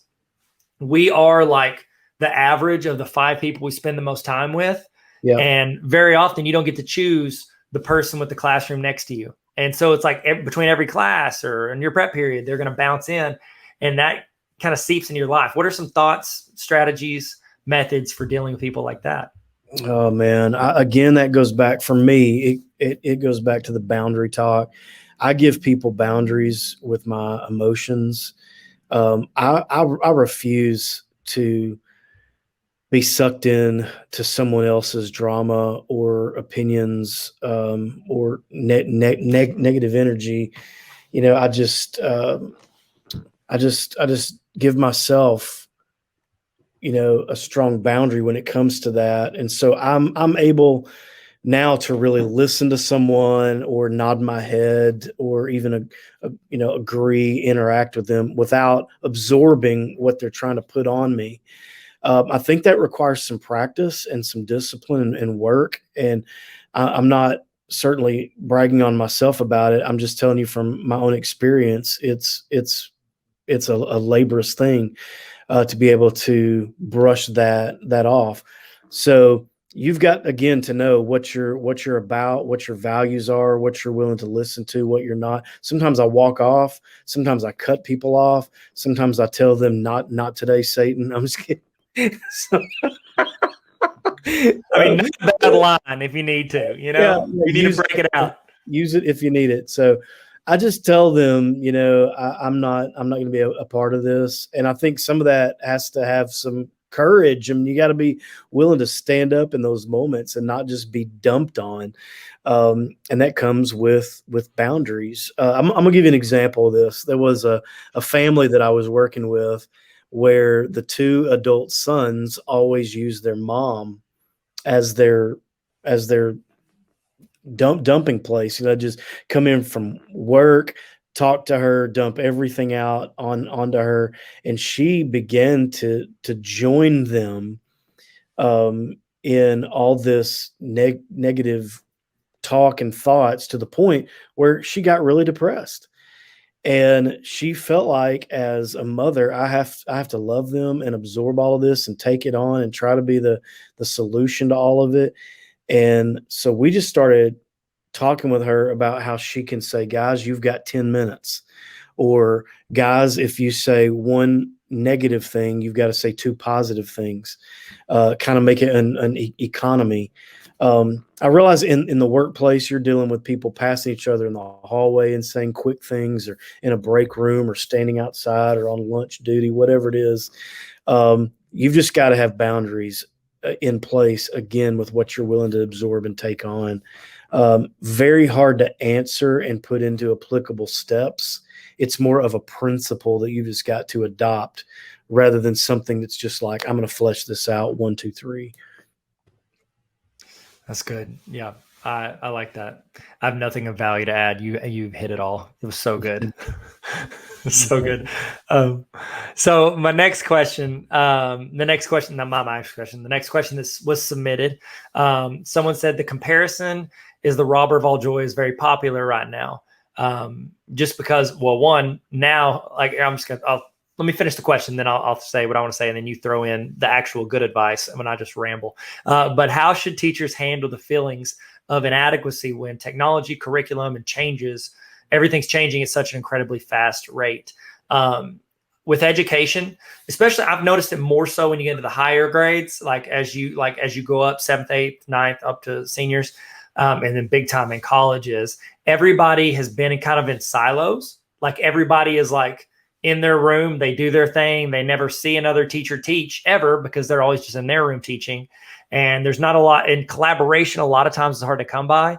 I think with this question, it was easier for people to hide behind that. And you might think, you're the best teacher because you're the only teacher you see. Now, with the pandemic and education going a lot online, you're seeing so many more people that are putting it out there. And now the comparison is there because you can actually see their lessons. You can see what they're doing. And not only do teachers feel inadequate because they might not be comfortable with all the technology, now they're actually getting to see other teachers teach. And they might be like, oh, wow, am I that good? Or I can't do that, or, stuff like that. So what are your thoughts on that? And what advice do you have for educators? Yeah, man. Well, I think you've got to first identify, are you comparing yourself to them, or are you challenged or inspired by them? And be able to differentiate between those two things. So is it true that we don't need to compare ourselves to the point of feeling sick about it? Yeah. But I can compare myself to someone to the point of being inspired. And I can take that and use it and challenge myself. In terms of the feelings of inadequacy, I think that's okay. You've got to give yourself permission to feel a weakness. This Superman mentality that we can get caught up in can be very harmful and can make you feel like you have no traction and that you're not even contributing to the field anymore. So you've got to get a hold of that thought. This is a thought that ends up turning toxic and gets down into the values of who you are and why you do the things that you do. So just keep in mind that if you feel inadequate in some area, it's okay. I give myself permission all the time to not be people who are probably more influential than I am, or people who do things better than I do, or speak better, or teach better, or diagnose better, or have some skill that I have, but it's not comparable to the level that they do it. It doesn't mean that I'm still not doing something good and worthwhile. So you got to bring all that into balance and differentiate. Are you comparing to the point that you are feeling sick about it? Or can you look at that and go, I see a weakness and I can grow in that, at least to a certain point. I may never be them. I may never be that creative. I may never be that naturally skilled at something that I'm seeing online, but I'm going to give myself full permission to be all right with that. That's and good. what I can't grow in, I'm going to applaud too. I know I had a professor one time who used to always say, when you meet somebody or you compare yourself to somebody, you're going to do one of two things. You're going to envy them or you're going to invest in them. And so really the mentality there is, when I see people that are doing things, they're knocking it out of the park, I'm going to invest in that, That's good. That's good. And I always I struggle with that sometimes too, because there's like things that, even stuff that I feel like I'm good at, if I see somebody better, it's like, ugh. And it's like, my first instinct is like, I wish they were worse. It's like, instead of making myself better, I'm like, I just wish you weren't as good, But then I got to think too, it's like, maybe there's something I can learn from them that can make me better. And I think, as educators, it's very easy to always preach learning and growth to our students, But then when it comes to us in certain areas, it's hard for us to view us as learners too. And, one of the things that, when I was teaching, when I was teaching math, I had students all the time. So I'm not good at math. I was like, well, don't say that you're not good at math. You're always getting better.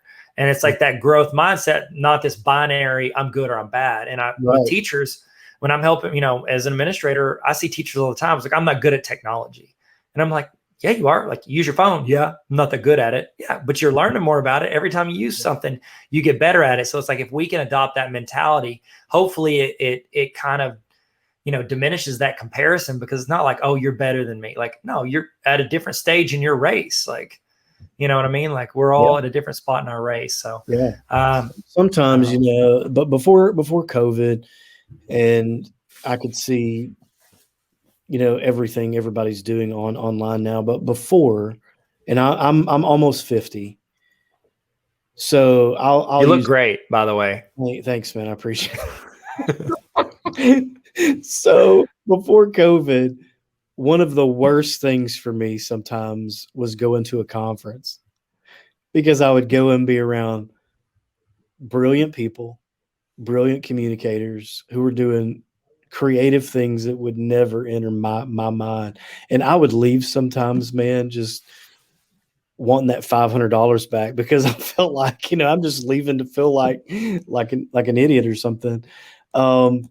And so I totally get that feeling that we can get into, but man, I am learning more and more that it is just okay for me to stay in the lane that I'm the most comfortable with and feel good about. And I don't have to constantly stay in this state of betterment. Sometimes being content is like medicine. And when you can take it in waves, like I'm in a season of contentment and I'm going to be happy with where I am in the process, versus I've always I got to get better. Sometimes that can be a very, very unhealthy place. And so my recommendation too would be, find some contentment with what you're doing, and be real thankful that you even get to do it. Yep. I agree. I think that, our profession is a unique one, in that not only are we trying to, we could train people that would become teachers, training people for our specific field, but we're the unique field of, we train everybody's worker. And so it's like, if I'm a welder, I'm training people to be welders, whatever. That's, whatever you're training them to do, that's what you want them to do. Here, we're training people to do anything. And so, yeah, I love it. I love it. Okay. Next question. What are your recommendations as a professional on how, say I'm an educator and I'm listening to this. I'm like, I think I should talk to somebody. I need a therapist, I need somebody to speak with. What are my next steps to find a therapist? If I'm a teacher, are there teacher specialists? There are people that specialize in helping teachers. And then honestly, even within that, is there something to help, new teachers, teachers that might have burnout from teaching for a long time? What are some avenues people can take to find their next steps? Yeah, I would say, unfortunately, there's not a specialized field that just says, hey, we specialize in helping educators. Or for like the subcategory you mentioned, like a new teacher or whatever. The way that the therapist is trained is to work with the area that you're most uncomfortable with. The number one question on any intake assessment is, why are you here? We're wanting to know what made you make the move to coming in today, and how can we help with that? And you don't have to even know what that person does for a living to know those things. Finding a therapist is getting more and more accessible and easy. I would always say that going to your doctor is a great start. Therapists are in constant relationship with medical doctors, so they are finding out what they need. A lot of PCPs are going to a model where they actually hire a therapist and have one in the building. That's always a good thing too. Word of mouth is good. I would tell you another untapped resource is our pastors. Pastors know a lot of therapists. They're always referring families and children and things like that to good therapists. So they always know who in my area is doing a phenomenal job. And I would say if you choose a therapist, too, you have to treat this just like anything else. So you want the best one, and you may go to one and not feel a good fit. You may want certain things from your therapist. So don't just settle for the first referral you find. Go have a consult with that therapist, find out what they can do for you. And if they're not the right fit, stand up and go on and go on to the next search. Find the therapist or doctor that works for you. But I would say that pastors, medical doctors, online is becoming, of course, a great resource, especially with the ability to see reviews from patients. You're able to get an idea of the work somebody does. So just put the research in and find you a good one. That's good. That's good. And if one thing teachers do is they like research. So hopefully they can find a good person. And, I think too, I don't know. Okay. I have a question because I heard somebody did this with an organization. They have somebody that, has a practice near their organization, and not like near, like I'm involved with it, but in proximity, and multiple people from that organization see this person. Do you think that's a good idea or a bad idea? I think, because one, it gives them context because they're like, oh, I heard that story from so-and-so. Or is it bad because now they're allowing multiple people's, thoughts and what they're thinking to influence it? What is that, good or bad? Yeah, I mean, I think if you've got one therapist that's pulling from the same pool of people, it's fine as long as they're respecting HIPAA. And nobody knows who's coming in. Now, a therapist can't control that. So if they're all going to work and going, yeah, I see Kevin on Tuesdays. Really, I see him on Thursdays. You can't control that. But on the therapist end, you can control like who's in your waiting room. Do you want people to stay in their car until they come in? So privacy, we're really amping up privacy. And of course, we've always been under HIPAA regs. So the things that are talked about are confidential and protected. And so I don't think there's a problem with it at all. Typically, at least on an ethics stance, the only problem would be if those people are talking to each other. So, that's good. Are you laughing at me? Sorry. No, I'm laughing because my dog is sleeping on the floor and it just did this like weird yawn thing, and it sounded like maybe I pooed it or something. I didn't. I'm just going to clear the air in multiple ways there that I didn't. That was my dog like sleep yawning. So I want to respect your time, Dr. Atkinson. So this will be the last question, in kind of focusing on our students. What are some warning signs? You gave us some, seeing mature in the nails. So you've kind of answered the first part of the question, unless you think of something else you want to add. But what is a way that educators can adjust their classroom or their teaching to better ease students or control the environment to protect, student mental health? Yeah, I would say the first part of that question is, find a reputable site and know what the symptoms are. So if you're primarily dealing with anxiety, depression, concentration issues, go and find out what the DSM says about them. That doesn't mean you're going to try to diagnose anyone, but it just means that you're becoming aware of those signs. So there's a threshold on them, meaning that it doesn't matter that I've had a bad night of sleep. That doesn't mean I'm depressed. It means that, if I've had a bad night of sleep for 30 days in a row, that's when I need to look into that. So I would just find a site, make myself familiar with those symptoms.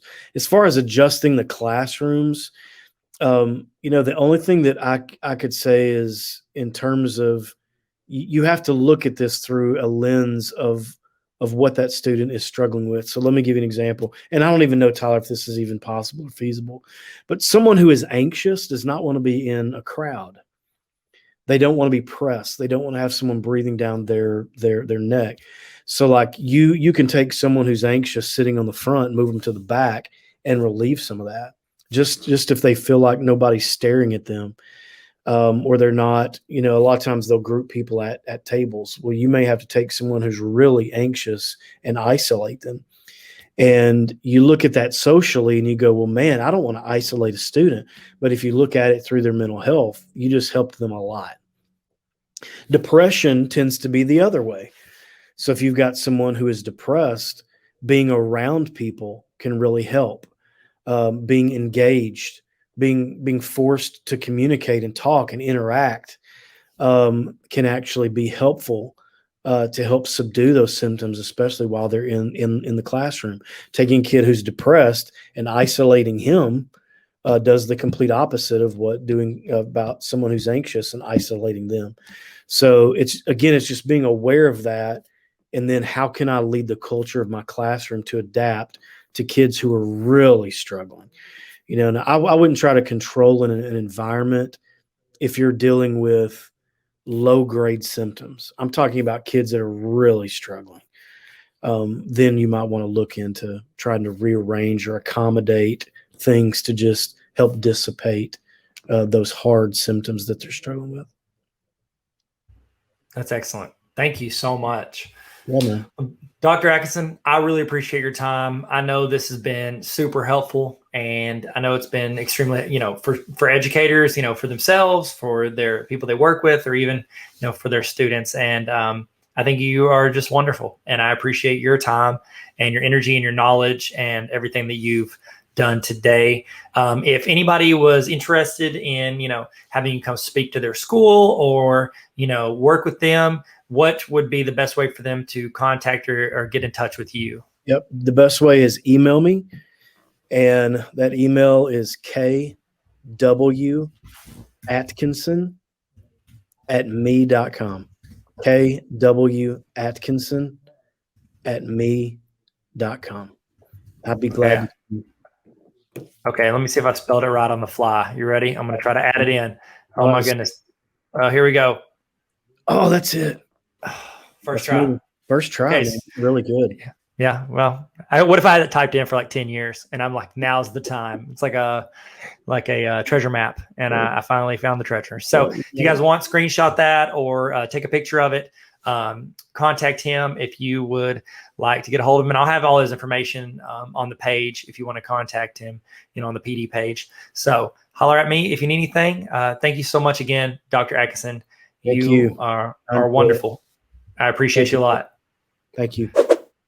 What up? Hey guys, Tyler here, Tarver Academy. What's up, Tyler Tarver? How you doing? How you living? In the chat, tell me one piece of advice you have for teachers. What's one thing you've learned as a teacher or one piece of advice you learned as a student when you had teachers? I would love for you to tell me that in the chat, and let's all learn something from each other as we go. We're about to take a break right now. I'm gonna show some videos. I'm gonna let you kind of learn and say you don't have to go take a break. Say you want to sit at your desk. I'm not just gonna sit here in silence. We're not gonna play some Barry Manilow. That's not how Barry Manilow. What could I do?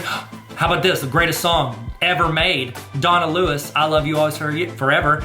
I love you always forever, near and far, closer together. Y'all remember in the chat? What is the greatest song ever made? And that's actually the answer. Donna Lewis, I Love You Always Forever. Second best song ever made, Backstreet Boys, Everybody, yeah. And third best song is obviously, Chumbawamba's Tub Thumping. I don't know, I'm sorry. Tell me your top #1 favorite song in the chat if you haven't gone to take a break. I'm about to stop talking and I'm going to let you learn something or start a discussion or just hear some thoughts. If you leave for this part, that's okay. But if you stay, you're hopefully gonna get some value out of it. And then we'll jump right back in to the PD. Here we go. Hello there. I'm sorry, this is genuine, I meant that. So did you know that you can set up a temporary access for people on Google Drive files? It's true. Meaning you can set it up to where you share it with your class or other teachers and they only have access until a predetermined date and time, and then it cuts out the access. Cut away the carbs. I'm so sorry, what? Show the people, Tyler! Okay. So after you share it with somebody, you'll be able to see like they're sharing permissions. Then right over here where it says editor, you can click on that little chicken nugget, go down to give temporary access. What? And then I can choose when this little guy is done. You have no access after March 16th, and you shall know. Click save and you're good. Now, keep in mind, this is only a feature if you are like a G Suite like admin. Most schools have this, I would assume, if you're with a school, which is cool. Nailed it, first try. Follow for more tips and tricks. I want to give you the add-on that'll save hours of your week, and it's just the best. I'd also like to introduce my co-pilot on this magic carpet ride, this young man who will not go to sleep. Say hello, Finn. Let's learn about Autocrat. That's right. What Autocrat does is it takes information that is submitted into a Google Sheet, which it can be through a form or directly in a sheet, and it automatically fills in information based on whatever is in the sheet or the form. Does that make sense? Do a form, and it'll create this email, document, PDF. We can use it for a ton of stuff. Certificates, if you fill out one of my PDs, at the end, it'll automatically send a certificate with your name filled in, the PD you did, the timestamp of when you did it, all of it. That is called Autocrat. So like I created one for professional development one time where when a teacher fills out what they want to take for PD, it fills in here, automatically adds up, emails it to the right people, and then we can all sign off on it. I created a 5-minute walkthrough that'll walk you through it. Link in my Instagram bio. Oh, did you know you can create virtual backgrounds for your Zoom to do like bingo or activities with students or whoever you want, I guess? Let me show you how to do that. Go to the link in my Instagram bio. Click on the link. Click on, where is it?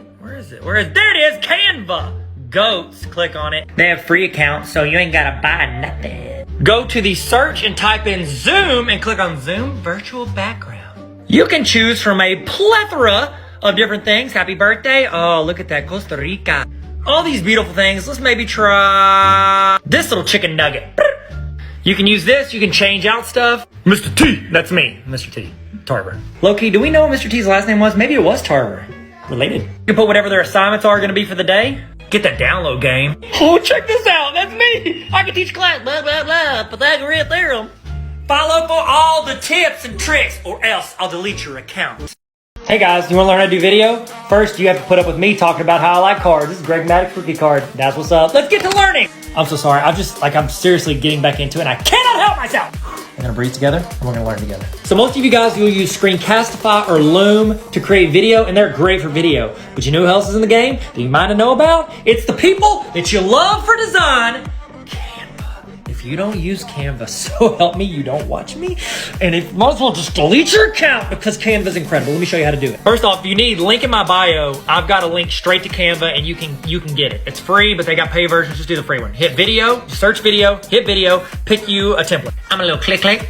Then you just make sure you upload the video into there. Bam, hit videos. Bam, you can select it and drag it in there like this. Click. And then the video's in there. This is a video I made like 12 years ago. It's gross. It'll tell you how long it is right there, and you should download. I probably recommend an MP4. Now you got the video. By the way, my book dropped today. Hey, what's up? How are you today? So I want to show you a website that I let my students play if they were like caught up on something, if it was semester exams and they finished all their tests. It was a fun site that they could go to and play where it required some thought and some strategy, but also it was kind of fun. It was called Fantastic Contraption, and this is like the original that I like. You just hit play, and the goal is you're trying to move, look at this, you're trying to move these into this area, and you can build contraptions, but it has to be in the blue areas where you build it. So like here's one, you would try to get that ball into this area. So when you hit start, everything just drops. So you've got to build something that carries it over there. You have different things that do different stuff. They call it like an online physics game, and I taught math, so it was pretty fun. Let's see if this goes. Come on, little buddy. Let's go, little buddy. Come on, buddy. Oh no, oh no. Oh yes, come on. Oh no, oh no. Is that the song? Oh yeah, I got it. Boom. The game's free if you want to play it. I've linked it in my Instagram bio if you want to. Hey, what's up, guys? So excited to see you again. I'm here with my good friend, Lindsay Fell. Lindsay is a teacher extraordinaire. She is always on the forefront of helping students and coming up with creative and energizing ways to run her classroom. And I know several students that were in her classroom that she was their favorite teacher. They loved having her as a teacher. And they told me all the time. And I was like, hey, quit it. I know I'm not your teacher, but you should say that about me anyways. Stop talking about Lindsay like she's so great just because she is, okay? And so we were actually in the same class as Apple Distinguished Educators, So we were both ADs, the same class. 2019, I think, was the year. I don't know. Past 2 years are blurry, but I asked her to come on, and I use her expertise and her experience and her wisdom. And I thought she would be a great voice to have as we talk about, teacher mental health best practices. Like, what are some things that we can do, the ways we can recognize, and pretty much just anything. So if you have any ideas, thoughts, things you want to add as we're talking, please throw in the chat, because we are not, Lindsay's an expert. I'm not an expert. And so I would love to hear from you guys, thoughts, opinions, experiences, things you've done, or ways that has been helpful for you as a teacher. So that's super important to throw that in the comments. And we want to hear from you. Lindsay, if you want, please tell them a little bit about yourself, your journey, and kind of where you're at. Okay. Thank you so much, Tyler, for letting me be here. Yes, 2019 was the year that we became Apple Distinguished Educators. And honestly, 2019, I don't think we knew how good we had it in 2019 until 2020 came around. I miss 2019 so much. But yeah, as far as being an expert goes on this particular topic, I just want to really stress that I am not an expert. I am a flawed human who has struggled with burnout, and I'm just here to share authentically some things that have helped me work through that. So I am really passionate about technology and education, but this session's a little bit different, and I don't claim to be an expert in this at all. It's just some strategies that I've kind of put in place in my life to kind of help me stay in a healthy place mentally as we try to navigate these crazy times in the classroom, because they're hard, they're tough. So. Absolutely. And I love the fact that it's becoming a topic that it almost felt like you couldn't talk about it. Like, you can't say that you're stressed or you're burned out or whatever. So just do your job. Just do your job. No, it's like, I'm going to do my job, but I can be even better at my job if I get some of this stuff worked out, if I figure out some workflow, some energy stuff, and just make things the best they can be. Sorry. So continue. I apologize. I didn't mean to cut you off. I was just excited to talk about this. Oh, yeah, I think that's great. Workflows are fantastic for stress relief.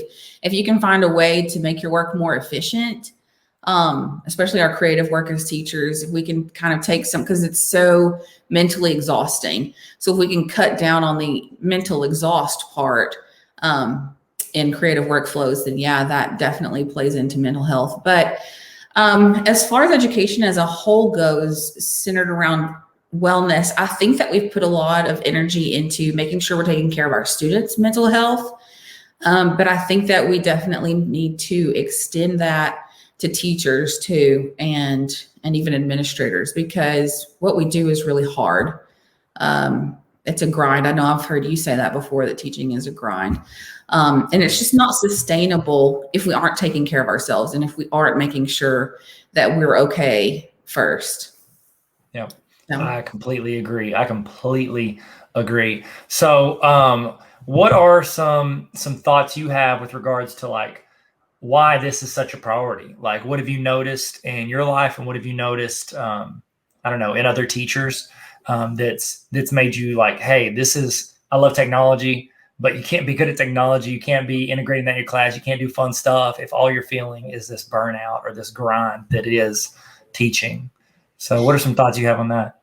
Yeah, I think whenever we as teachers feel overstressed or burnout, then that trickles down to our students, and it just doesn't create a healthy culture in our classrooms. And then that can spread throughout your school and then throughout your entire district. So it's like cultivating a garden almost. You've got to cultivate a healthy culture. And part of that is taking care of mental health and wellness. So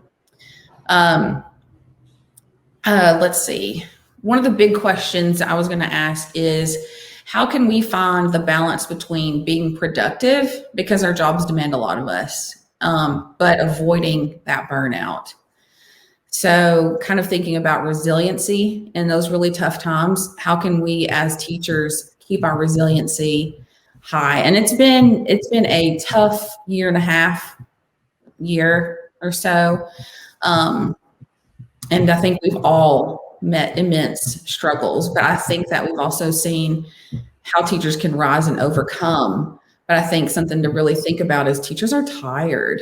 It's been tough. We're exhausted. We're at the end of this school year, or I guess when this plays, it'll be in school year. But it's just been tough. So I think taking time to pour back into ourselves and make sure that we are in a good place so that we can be good for our students is something that we need to make a priority. Absolutely. What are some things that you do, because you're super productive, you get a lot done and with your time, what are some things that you do to balance that, like personally, to balance being productive, but not getting to where you're like, I feel like I am a robot, a machine for just teaching and coming up with lessons? So one thing that I did was I used to try to have a work and life balance where I balanced out my home life and my work life, to where I made sure that I was giving, ample amounts of energy in both places. But what I found was I was totally depleted. I have 2 small children. So I would work all day at work, and then I would come home and pour into them all, and I wasn't giving myself any time. So that just led to further depletion. So I kind of shifted my mindset from a work-life balance to a work-rest balance. And that has made a huge difference, just carving out time in my day and in my weeks to make sure that I am getting rest. So here's some things that I did for that. I put boundaries in place to protect my peace and my time.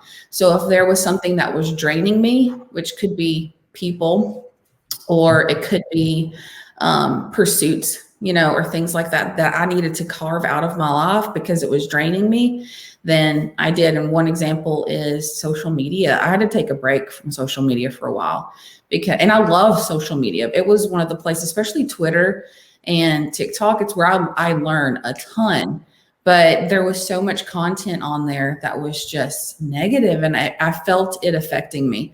So that was something that I had to put a boundary in place for and say, I can, I can give myself maybe 30 minutes a week to just see what's going on. So I'm not completely behind and living under a rock, but don't just get so consumed in all of that it just totally, wrecks my week. So that was one. What about you? What kind of boundaries do you put in place?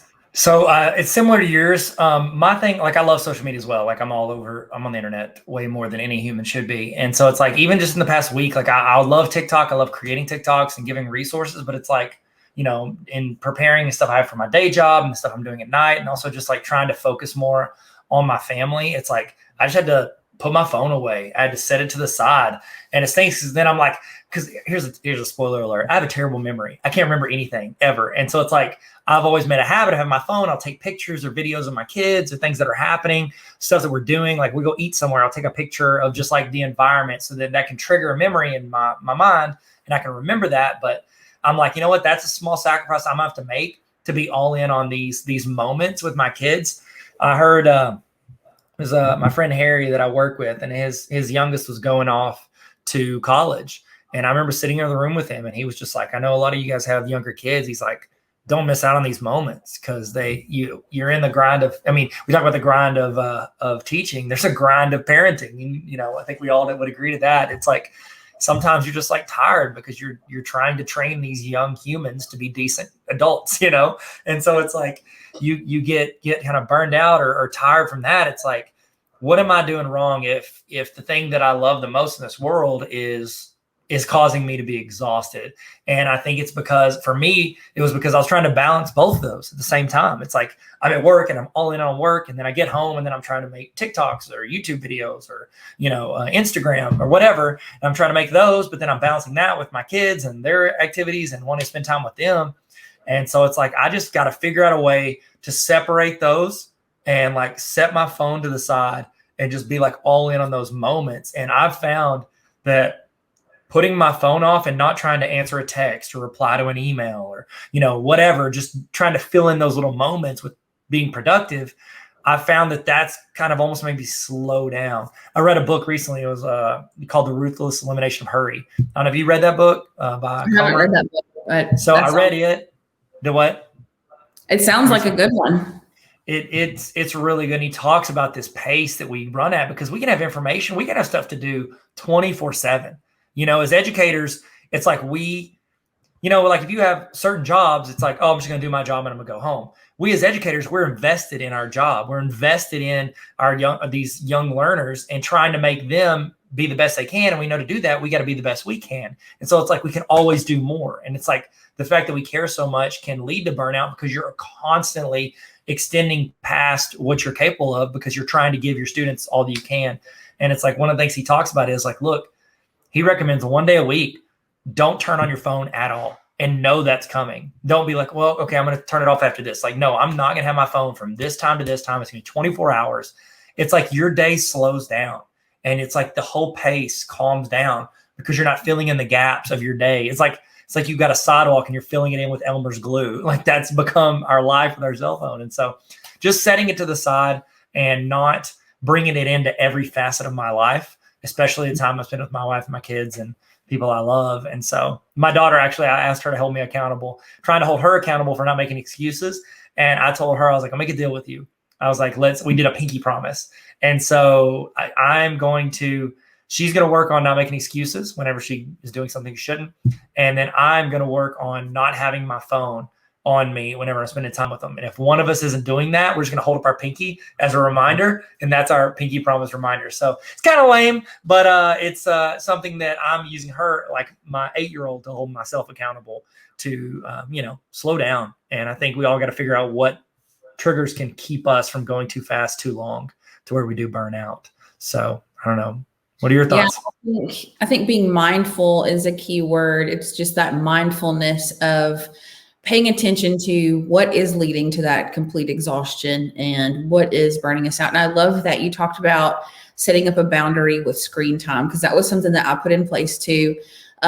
So when this school year started, after teaching remotely full time, the last 9 weeks of last school year, and then going back this year, and I teach 2 class periods virtually, and then the rest of my classes are with my students.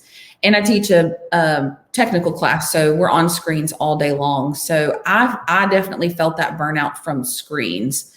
And so a boundary that I put in place was that when I walk in the house, I put my phone on the charger in the bedroom on the nightstand, and then I am present with my family until my kids go to bed, and I don't even look at my phone. So that helped me tremendously. That might not work for everybody, but that was just the boundary that I put in place. And we're outside or we're cooking in the kitchen and we're talking and I'm present with them instead of me looking at my phone or researching something or on Twitter or TikTok or whatever. So that helped me.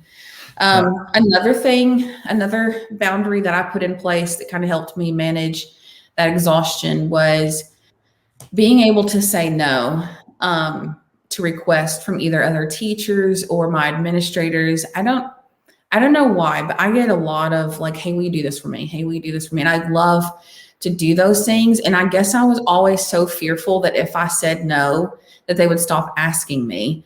And I didn't ever want them to stop asking me. So I had to learn how to say, I'm sorry, I can't this time because my plate is full, but please don't stop asking me because I love to help, with these types of things. So letting go of that fear and guilt, it's still a struggle. That is a process for me. That is something that I really struggle with because the fear and guilt tied to saying no is so strong for me because I always feel like, oh gosh, what if I miss out on some opportunity because I said no in this moment? Or what if I miss out, or what if this person struggles because I wasn't able to help them in this moment? It's not ever something that I want to have happen. But at the same time, I have to make myself a priority and I can't do everything. So trying to find that balance and then realizing that saying no to one thing means saying yes to rest and play in that time with your kids and with your family and, or even other, pursuits that inspire you a little bit more, which is feeding back into your mental wellness. So those are the things that I have done as far as boundary work goes. What about you? Do you ever have to say no, Tyler? Well, I mean, yeah, I struggle with the same thing. It's like I don't like disappointing people. Plus, it's like you, I don't want to miss out. I want to be able to, I want to be able to create and do things. I love helping people. I don't know if you like Enneagram, but I'm a 3-wing 2. So it's like I'm an achiever, so I want to try to keep doing stuff. And then it's like that is almost equal to how much I want to help people. So it's like I want to do stuff. I want to do stuff for others. I want to help everybody I can. And so it's something I'm working on. I literally just finished a book by Michael Hyatt. I think it's called Free to Focus. And he talks about that. He talks about how we all, every human on this earth, from me to you to Jeff Bezos to everybody, everybody in every country has one thing in common, and that is we all have the same amount of time in our day. And so it's like we can't create more time in our day. And so it's like you have to choose. Anytime I say yes to something else, that means I'm saying no to something in here. And, a lot of times we'll think that means I'm saying no to creating this or writing this book or creating this presentation or doing this PD or whatever it is. But a lot of times what we're saying no to is like our own like mental health, our own time that we get to kind of come down off of that top of that mountain. You were talking earlier about how it's draining to be a teacher because it's a hard job and it's a grind. And I don't know where I heard this. I don't know if it's true or not, but I've heard that like the number one profession of how many decisions they have to make in a day is like an air traffic controller. And my son's singing, an air traffic controller. Second is a teacher. It's like they say that teachers have to make so many decisions throughout the day because it's like they're making decisions, for the whole class, but then each individual student, and then their bosses. They're trying to, talk to people at all these different levels at any given time. And so it's like, that mentally can drain people. And I think one of the things that's important for us is like there's certain things in your life that you need to learn to say no to with grace. Like you don't want to just be like, and also with who? Like if your boss is like, hey, I need to turn in your lesson plans. You're like, no, I need to rest. You know what I mean? It's like there's certain things we have to do, but then there's a lot of stuff we have choice in, we have a say in. And so it's like, how do I help filter those out? And I think something that's really important for us, and I think it's important for lesson plans, I think it's important for teaching, reflection.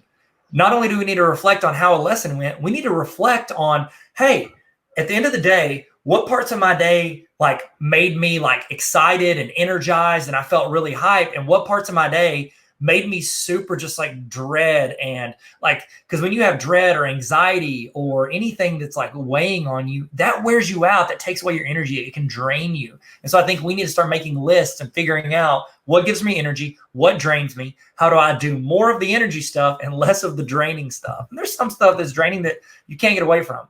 Making appointments, that drains me so bad. Like, I don't know what your thing is, but making appointments and all that, I was going to get my vaccine, and I wanted the one with the single dose because I was like, I don't want COVID, but I also really hate making 2 appointments. That's a lot of appointments. And so it's like, I think that we got to figure out what drains us and what gives us energy. And so I don't know, what are your thoughts? What's something that drains you? What gives you energy? What do you find helps you, like, I don't know, kickstart through your day?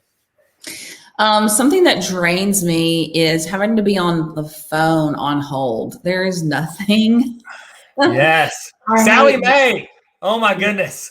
I'm sorry. Early teaching career stuff.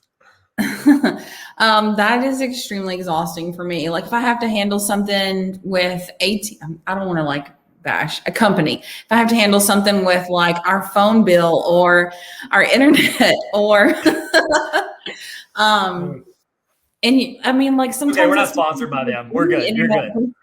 Just as an example, we needed internet at our house, and we recently moved out to the country, and so it was a 3-hour phone call twice. That's exhausting. But things that energize me is definitely being outside. We recently planted like a bunch of fruit trees and a little vineyard and a berry patch. So like doing that outside with my family is great. I'm finally getting to a point with my high school students where they're relaxed and we're having fun and they're goofy. And that is my love language. Like when we can connect, it's been such a challenge with the masks to connect with them because I feel like they can't see this, So, and then I can't see their expressions either. So it's so hard to connect, but yes, human connection is definitely energizing. And when that can happen in my classroom while I'm teaching, it makes it so much more fun and enjoyable. And I think that may have been something that led to extra stress and exhaustion this year for teachers because you're not able to read, from here down on students. So you're not picking up on what are you understanding? What are you not understanding? Is this resonating with you? Is it not, so. What up? Welcome back. Hey, Tyler here. How are you doing? How are you feeling? In the chat, let's do emoji check. And how are you feeling right now? Have you learned? Oh, no. To this point, what is something that you are going to try in your classroom or implement that you might not have wanted to, an hour or two ago? What is something you're wanting to implement in your classroom? Put that in the chat right now. I'd love to see it. I know the other people in the chat would love to see it. I know it'd be some great input. So throw that in the chat and then you can also copy paste and put in your notes, just so you don't forget. Make sure everything you're doing, you're keeping notes of. Keep links to it, all of it, because I want you guys to be able to access and actually make your classroom better. I've sat through enough PDs in my life, professional development in my life, that I don't remember one thing from. I pray that you walk through this. I am hoping that you get something out of this training that you can take and use, once a day, once a week, once a year, once a decade, something that you use and implement, whether it's a mindset or a skill set or just any type of framework to build your classroom and make things better. Okay? Speaking of making things better, making ourselves better, I do want to give you, some thoughts on something that I offer, a community that we have at Tarver Academy that I think could add you a ton of value. It could help you get better all year. Because right now we're getting better with PD, with professional development. Hopefully you're getting better right now. This summer you're gonna hopefully glean some information, some knowledge, some experience, and you're gonna get a little bit better. I want us to get better all year. I want us to get better all throughout the year. And here's the thing with teachers. We do not have time to go sit through a 6-hour professional development once a week. So what I did was I created a community called Tarver Academy. And it was based on teachers telling me they wanted resources. They wanted a continuation of these trainings, of templates, of resources. They wanted to be handed to them, because if you go out and search for it, you're gonna find random stuff. They wanted stuff that could be applied to their classroom, that they can sit there, bite-sized professional development for busy teachers. That's Tarver Academy on a roll. And I would love for you to join if you want to. If you don't have to, don't pay for it. It's not very expensive at all, but I don't want you to have to pay for it. I would rather you use your district's professional development money. So if you want, have them go in, order that for you. Hey, here's the deal. Okay, let me be real with you. So you are signed up for the premium summer PD. Okay, either you signed up for it yourself, your principal, your administrator signed you up for it, or your district or your co-op.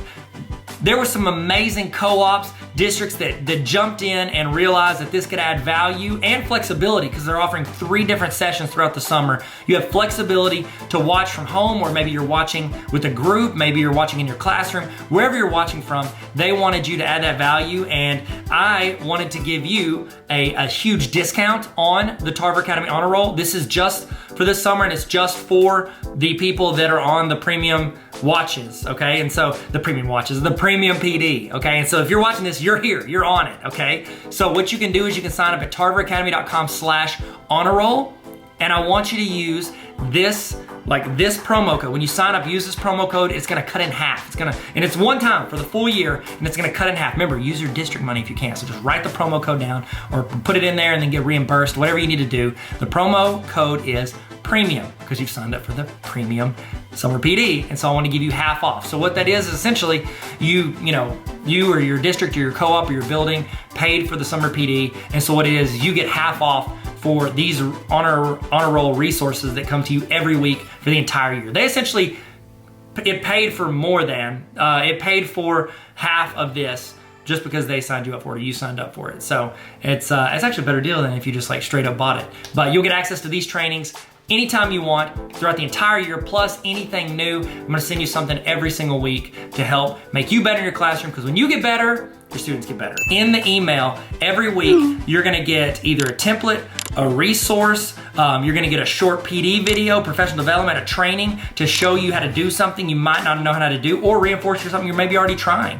You're gonna get something that makes you better every week, plus some quick tips, links to some other things, and also you can ask me questions. I have a mailbag where you get to ask questions, and that's the list I'm gonna pick from first. I wanna help you guys. If I don't know how to do it, I'll do the research for you. I'll build, you're like, oh, I really wish I had a digital interactive notebook. Guess what I'll do? I'll go in and I'll build digital interactive notebooks, and I'll give you the template. You don't have to pay teachers. You don't have to go in and throw the money at anything. I want to just hand it to you.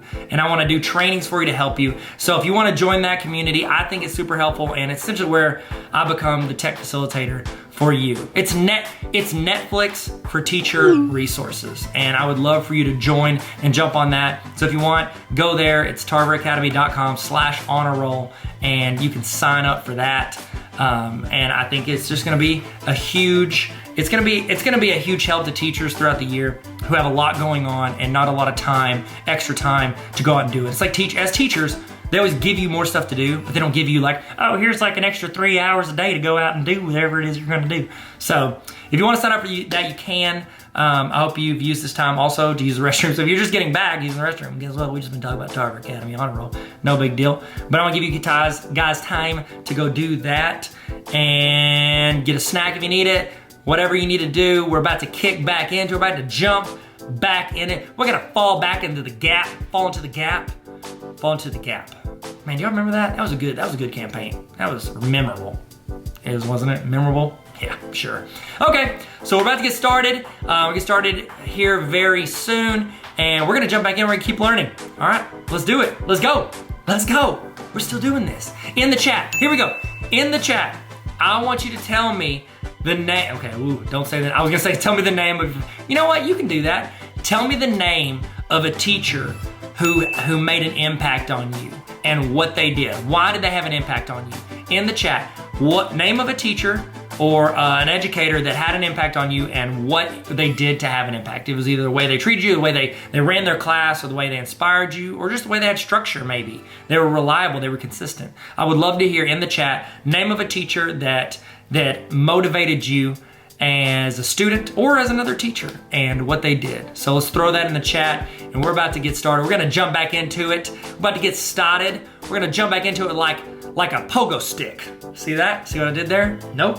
Okay, all right, let's get going. But something else that I wanted to talk about is how to take a guilt-free mental health day. Because I don't know about you, but I have recently fallen in love with mental health days, and I don't feel guilty about taking them anymore. I used to never take a sick day for myself unless I was like with a fever of 105 and could not get out of bed, right? But mental health days are so good for you. And I told myself that I would allow myself to have one each semester of this school year. And it has honestly been the best thing ever. And I put some things in place to kind of help myself get over having guilt around that and stress and anxiety about taking a mental health day. Because a couple of things that would stress me out about taking a day for myself would be like, what if somebody sees me out in public, right? Or I have to write sub plans and that's exhausting. That's just more work. It's more work than it's worth. So those were my two biggest hurdles to get over. So I put some things in place. Number one was to schedule it in advance and pick a day when I knew that the sub plans would need to be minimal. Like if we have a built-in review day, or if we have ongoing projects and the kids already know what they're supposed to be doing, I've already introduced it, they're just working on it independently, and maybe I can respond to them through email, then that's a day that I can take. And if I need to pre-record anything, I can just plan it weeks in advance, record any sort of instructional videos that I need to, and they are good to go. Another thing that I did was make a doctor's appointment on that day. So I always need to go to the eye doctor or the dentist. I mean, like I put that stuff off indefinitely forever because it's just not fun. Like you said, making appointments is not fun, and going to them and sitting in the waiting room, it's not fun, but it's important. So I'll always just like make a doctor's appointment or a dentist appointment, and then I'll just take the afternoon for myself. I'll set that appointment early in the morning. So I drop off my kids, go to my eye doctor appointment or dentist appointment or whatever. And then the rest of the day is mine. And I don't have to feel guilty about being out in public because I went to the doctor's office, you know, for some reason for me, that justifies it. I went to the doctor's office. I have my note if you need to see it, you know, which nobody cares probably, you know, that I'm out in public on a school day, but that gave me guilt and fear, and I felt bad about it. But what happens on those days is I get to do things that I enjoy alone, and it's so restorative for me. And it's just twice a year. And I have found for it to be very beneficial. What about you? How do you feel about mental health days? I think it's a fantastic idea. It's like, it's hard for me because I always think of all the things that I need to do. And that's like, when I became an administrator, I wrote 3 books as in my 5 years as a teacher, a classroom teacher. And then I wrote 0 for 13 years as an administrator. So it's like, cause there's always more. Like when I was a teacher, I was like, okay, I feel good about tomorrow. So I'm good. I'm going to take a few minutes on my prep period to like kind of relax or zone out or write something or whatever. And then it's like, whenever, I became administrator, it was like any free gaps I had was filled up with, oh, I need to do this, or I got to do this. It was like I feel like a firefighter. I'm always putting out fires and then trying to back it up with stuff I need to do. And so I think the thing that I've done that's been so helpful for me, instead of taking like a full day, I'll do pockets of time. And so it's like, I'll schedule in the morning, I'm going to work on this. And then, you know what? I'm going to take 1 hour where I spend time with somebody who gives me energy, or that, I enjoy at a place I like to eat. We're going to go have lunch and it's going to be fun for me. And then I'm going to come back and finish my day doing this. Or it's like, I'll do a pocket from like 4 to 8 p.m. I'm going to go out and do this with no interruptions, no distractions, nothing else. And so it's like, mine might not be 24 hours.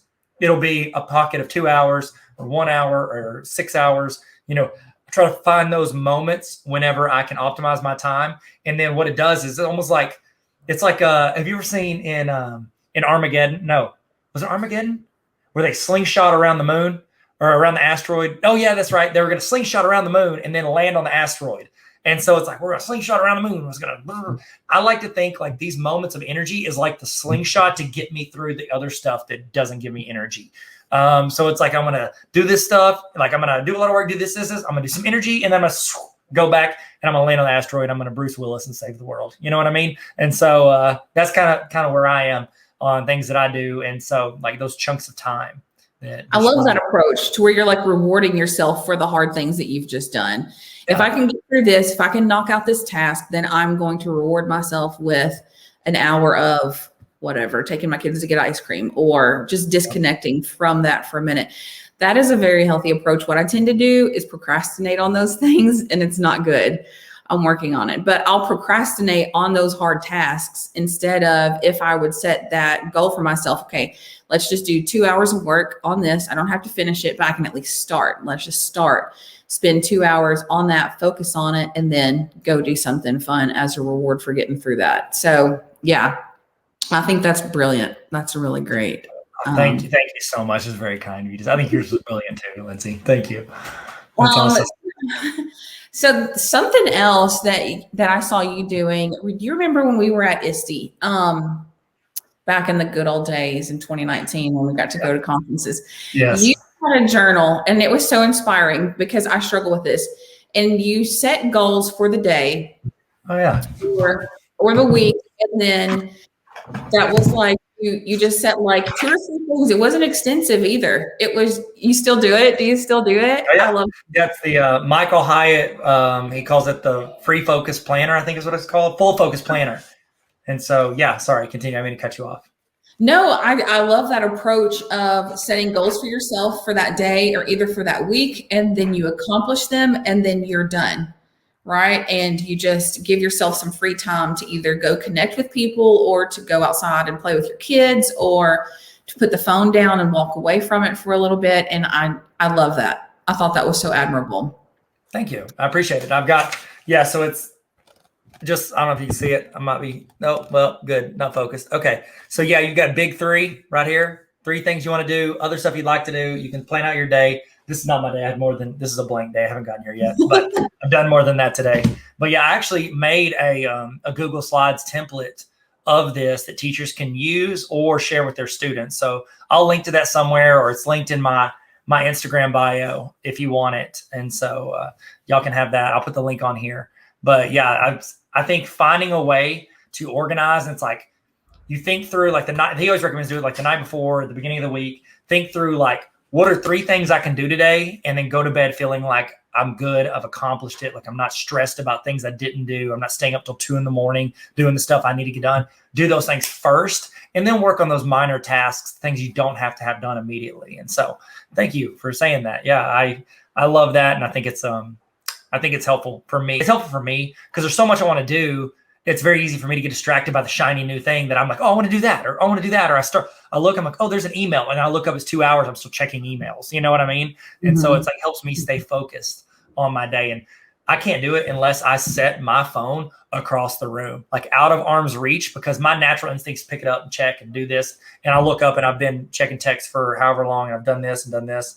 And so it's, I don't know. I think that finding your flow of how you get stuff done is super helpful to get and be more productive. And also just not stress yourself out over things that you could have gotten done first over the things that aren't as important to you. So, yeah, totally. I like that you prioritize your tasks for the day, because a lot of times what I used to do was I would sit down and say, what are all the things that I want to accomplish today? Here's what I need to accomplish today. And it would be a mile long, right? But I love the simplified approach to, we're just going to prioritize what are the, just 3 things. You have to limit it to 3 achievable things on that list for today. And then things that you would like to do if you get those things done. I love that so much. I think it makes it accessible, because my to-do list most of the time is not accessible, and it ends up being so overwhelming that I just feel defeated at the end of the day when I can't get it done. So that's not healthy, and I need to stop doing that. You're not the only one. I have the planner and I still do it sometimes. I'm like, why didn't I do that first? I know that's the most important thing in my day, but I look up and I'm like, what? I know I was busy the whole time. What was I doing? Like, when I could have been doing this, and now I have to stay up and do this. And so, yeah, I think it's do that stuff first, and then the rest of your day, get done what you can done. I'll tell you one thing. This is something an administrator taught me, Doug Quinn, great administrator, great leader. And he told me when I became a principal, he was like, when you get to the end of your day and it's 4:30 or 5, and you're sitting there thinking, oh, I could do this, this, and this. Guess what? It'll be there tomorrow. It's waiting on you tomorrow morning. You can do it then. Go home, because, and I thought about this, 3 months from now, I'm not going to remember why I stayed till 7 p.m. on a Tuesday. I'm not going to remember that. I'll have gotten it done. It's just like, don't let that eat into your own time. I think there's a big push of this on TikTok and on social media. It's like, teachers are human beings too. Like, we are not these robots who sacrifice their entire life to their profession. Yes, we give a lot to our profession. Yes, we are committed and we want to make a difference, but also we are people and we are worth investing in ourselves as well. And I think with our time, it's a very a basic way that we cut out a lot of times when we need to lean in and protect that time. So absolutely. I mean, I have definitely stayed at school past 7 p.m. on numerous occasions, and then come home and work until 3 a.m. I mean, it's so bad. And I would still think of things that I could have been doing or should have been doing. It never ends. And I think the trick too is making that list and giving yourself grace if you can't get it done, because it would keep me up at night. And I had to be very intentional about saying, we're going to let that go. We didn't get that done today, and it's okay. And we'll get it done tomorrow. Because yeah, I think that is key. Just understanding that it is going to be okay if it doesn't all get done. So, and not sit there and just stress out over what you weren't able to accomplish. Because I think protecting your time is super important. Hey, what's up? How's it going? Wow, this was so good. So good. So great. So we're going to do a break right now. If you need to go use the restroom, grab something to drink, get a snack, whatever you need to do, you can go do that. Make a call. I need to make a call. I got a text message. I got a call. If you need to do that, go for it. I'm going to show some videos on the screen that hopefully will add you value in case you stick around, get your notes together, maybe record some stuff you've learned so far, reflect. But we're going to throw some stuff on the screen. There's a timer on the screen to show you how long you have till we jump back in to what we are learning. So keep an eye on that, and I'll see you guys here in a minute. Here we go. Okay, let's go. Hey, Finn, say hi. Hi. So today I want to show you how to make a sick looking resume super easy on Canva. There's a lot more you can do, but this is a super easy way. And I just got done helping some of my college students do this for jobs they're applying for. You ready, Fennec? Okay. So go to canva.com. If you don't have an account, they have free accounts. I've got it linked in my bio for you to sign up. So go in there, and then the search up here in Canva is just sick. Type in resume. It's going to give you all these templates you can start from if you want. Oh my goodness, look at the color on that. That's popping. You just fill in your stuff, put it in there, drag, like literally you can just delete those words and put the new words in. It's just super easy. Don't forget, like, the best part is you can do photos and then you can delete the background. Watch this. Hit effects and then just hit that top one, background remover. Watch this. Bam, look at that. Blah. I'm sorry, I just get hyped about Canva. By the way, we're doing a session at my summer virtual PD for free. Link in my bio if you want. This is a fantastic question and a difficult question. So here's the sitch. Google has not solved that yet. Now they will, because I got faith that the... Can I call them the Googs? I just did. Sorry, not sorry.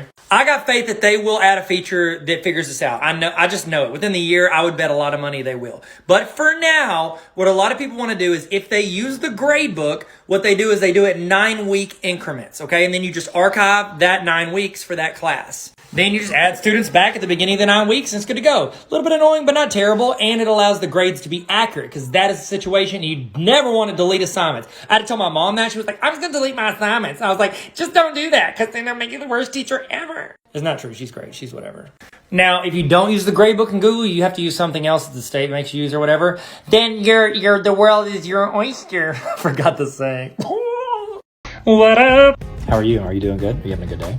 Do you ever wish that when you're in your email, it kind of like consolidated for you to where you could see like calendar events or some like tasks or something? I got you, fam. So I'm in my Gmail right here. If you look to the right side of your Gmail, what is this? Check this. You can hit this, go see your calendar. I have more than that. It's a burner account. Then you can go in here, go to Google Keep. You can import stuff from Google Keep. You can also roll into a task list. You can have to-do lists. Test email. Okay, yeah, like, subscribe. I mean, I'll just go ahead and like, subscribe. You can put your to-do list all over here. You can even import stuff from emails into this. Watch, I can just take this. I can be like, click and drag and drop. Oh, wait, hold on. There we go. Look at that. Bam. Bam. You can also pull up your contacts. Whoa, whoa, come on now. That's it. All directly from your Gmail. Keep it all on one page. Stay organized. Stay sweet. Stay classy. What? You're not using Google Voice. You need to be, and I'll tell you why. Do you ever get those parents that call and you're like, okay, I need proof that this conversation actually happened? Oh, hello, parent of one of my students who is usually aggravated. Oh, let me tell you something. Could you hold on 1 second? This call is now being recorded. I'm sorry, what were you saying? I think we're all trying here. Then whenever you hang up, it's going to email that audio transcript directly to your email. So if you start every phone call you receive from students, parents, or whoever, you'll always have documentation of how that conversation went down. It's just really good to have your own back. From a former principal, straight up, it's always good to have documentation. If you want, I made a shortcut linked in my bio if you want to download the app on Apple. Also, Google Voice is completely free. It's free. Download the app on your phone. Follow for more tips and tricks. Don't miss out on the goodness. Public service announcement for all people using Google Drive. If your Google Drive desktop looks like this, that is not correct. Click on the 3 lines, looks like a Thanos Infinity Gauntlet, and make it look like this. This is the way it should look on a desktop. Prove me wrong. So another strategy that I put into place was to plan time or carve out time for creative pursuits that I enjoy that are not related to my work in any way. So for me, I've been getting into woodworking and gardening. So those are the 2 things that I've been diving into. Of course, I love to paint and all of those things, but at one time I was an art teacher and I was a little burnt out on painting because I painted all day with kids. So I needed something else to do at home that wasn't the same thing that I was doing all day with kids. And I used to love creating things on a computer, but now I create things on a computer with kids all day long. So I needed something that was very hands-on and tactile that I could disconnect from a screen.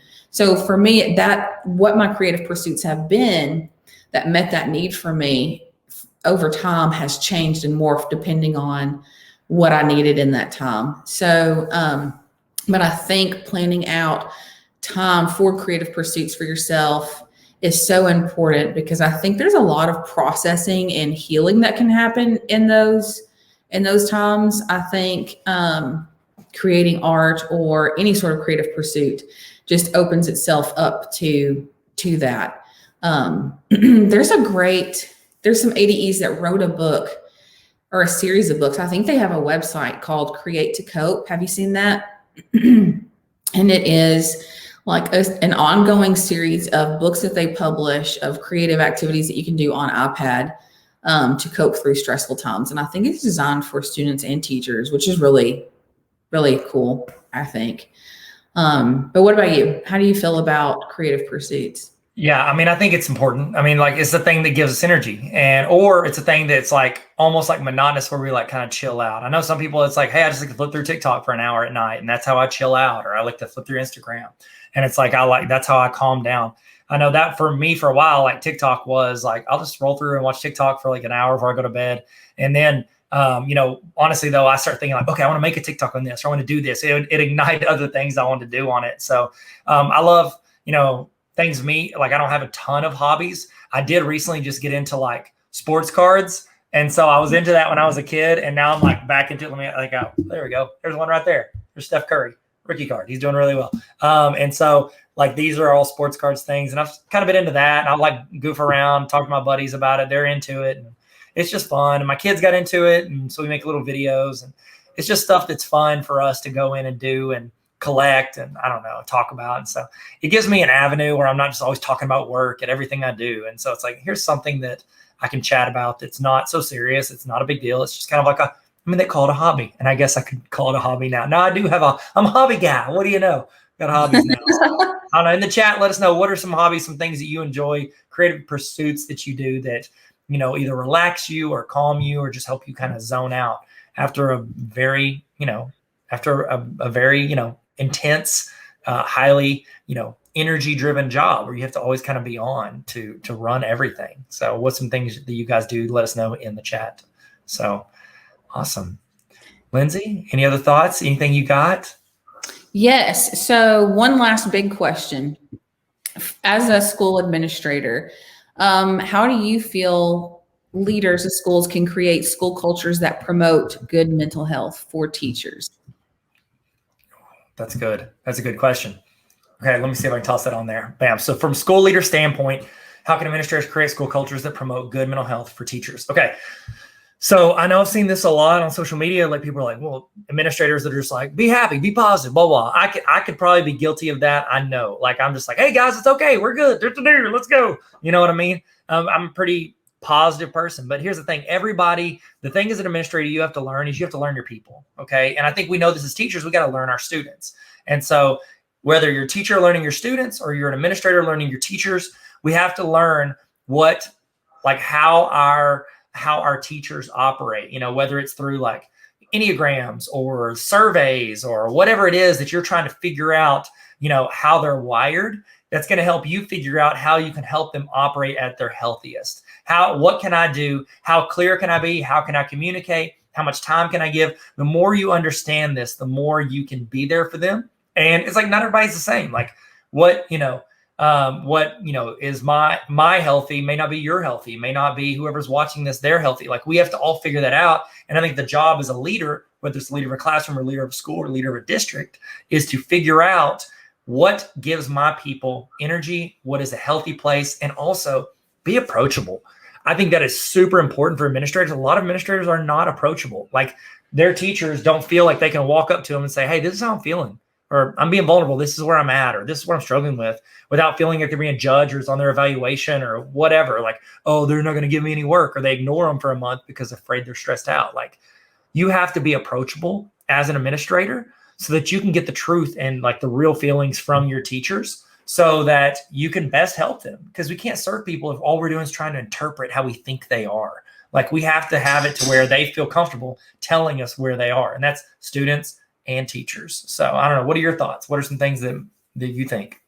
Absolutely. Being approachable. And I think having grace for teachers when they get overwhelmed and stressed out, and understand that isn't who they are all the time. It's temporary, and it'll get better. But yeah, I think as a leader of even a classroom, that's pretty much the extent of my leadership experience. But I try to keep a close eye on my students. And I think the key word is differentiation. Like I build those relationships with them, and how I approach one student is going to look very different from how I approach the student that sits next to them. And I think as an administrator, if you approached leadership like that, that would be transformational, just understanding that leadership needs to be differentiated too, just like your teaching is. And then I think too, maybe from what I see my school administrators doing, I think time is probably an obstacle in that, because our administrators are so busy. Their jobs are huge. So how do you manage your time to where you have time to get to know those teachers? Like our high school campus is just absolutely huge. And then they've got all these discipline problems, and they're trying to build relationships with these kids, and keep them out of trouble, make sure they graduate and get off to a good start. So how do you make time for your teachers and make sure that you're meeting? I love the Enneagram. I don't know if I'm saying that right. I did take a test. I am a 4 wing 3, so highly emotional, but also very driven. So I'm not sure if that's good or not. I think it's good. I think they're all good as long as you're healthy in it. I think they're all good, or they could all be bad depending on if you're not healthy. So I think, go ahead. Sorry. No, I wasn't going to say anything.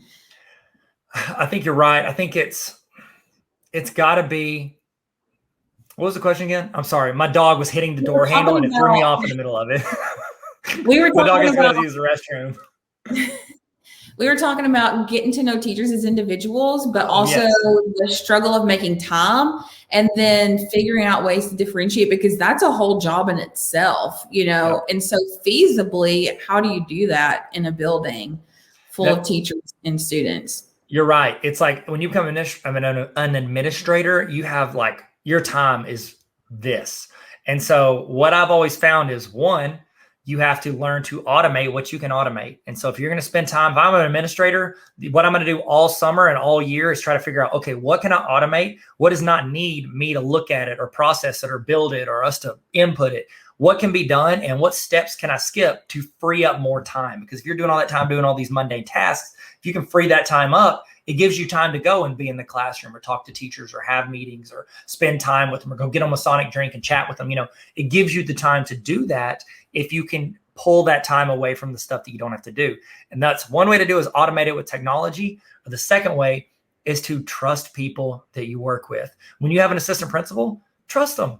Trust that they can handle this situation without you being in the room. That's why you have the assistant principal there, is so you don't have to be in there. Yes, sometimes you have to be in there for accountability, but a lot of times try to trust them to do it and take care of it. So it's not two of you doing one job.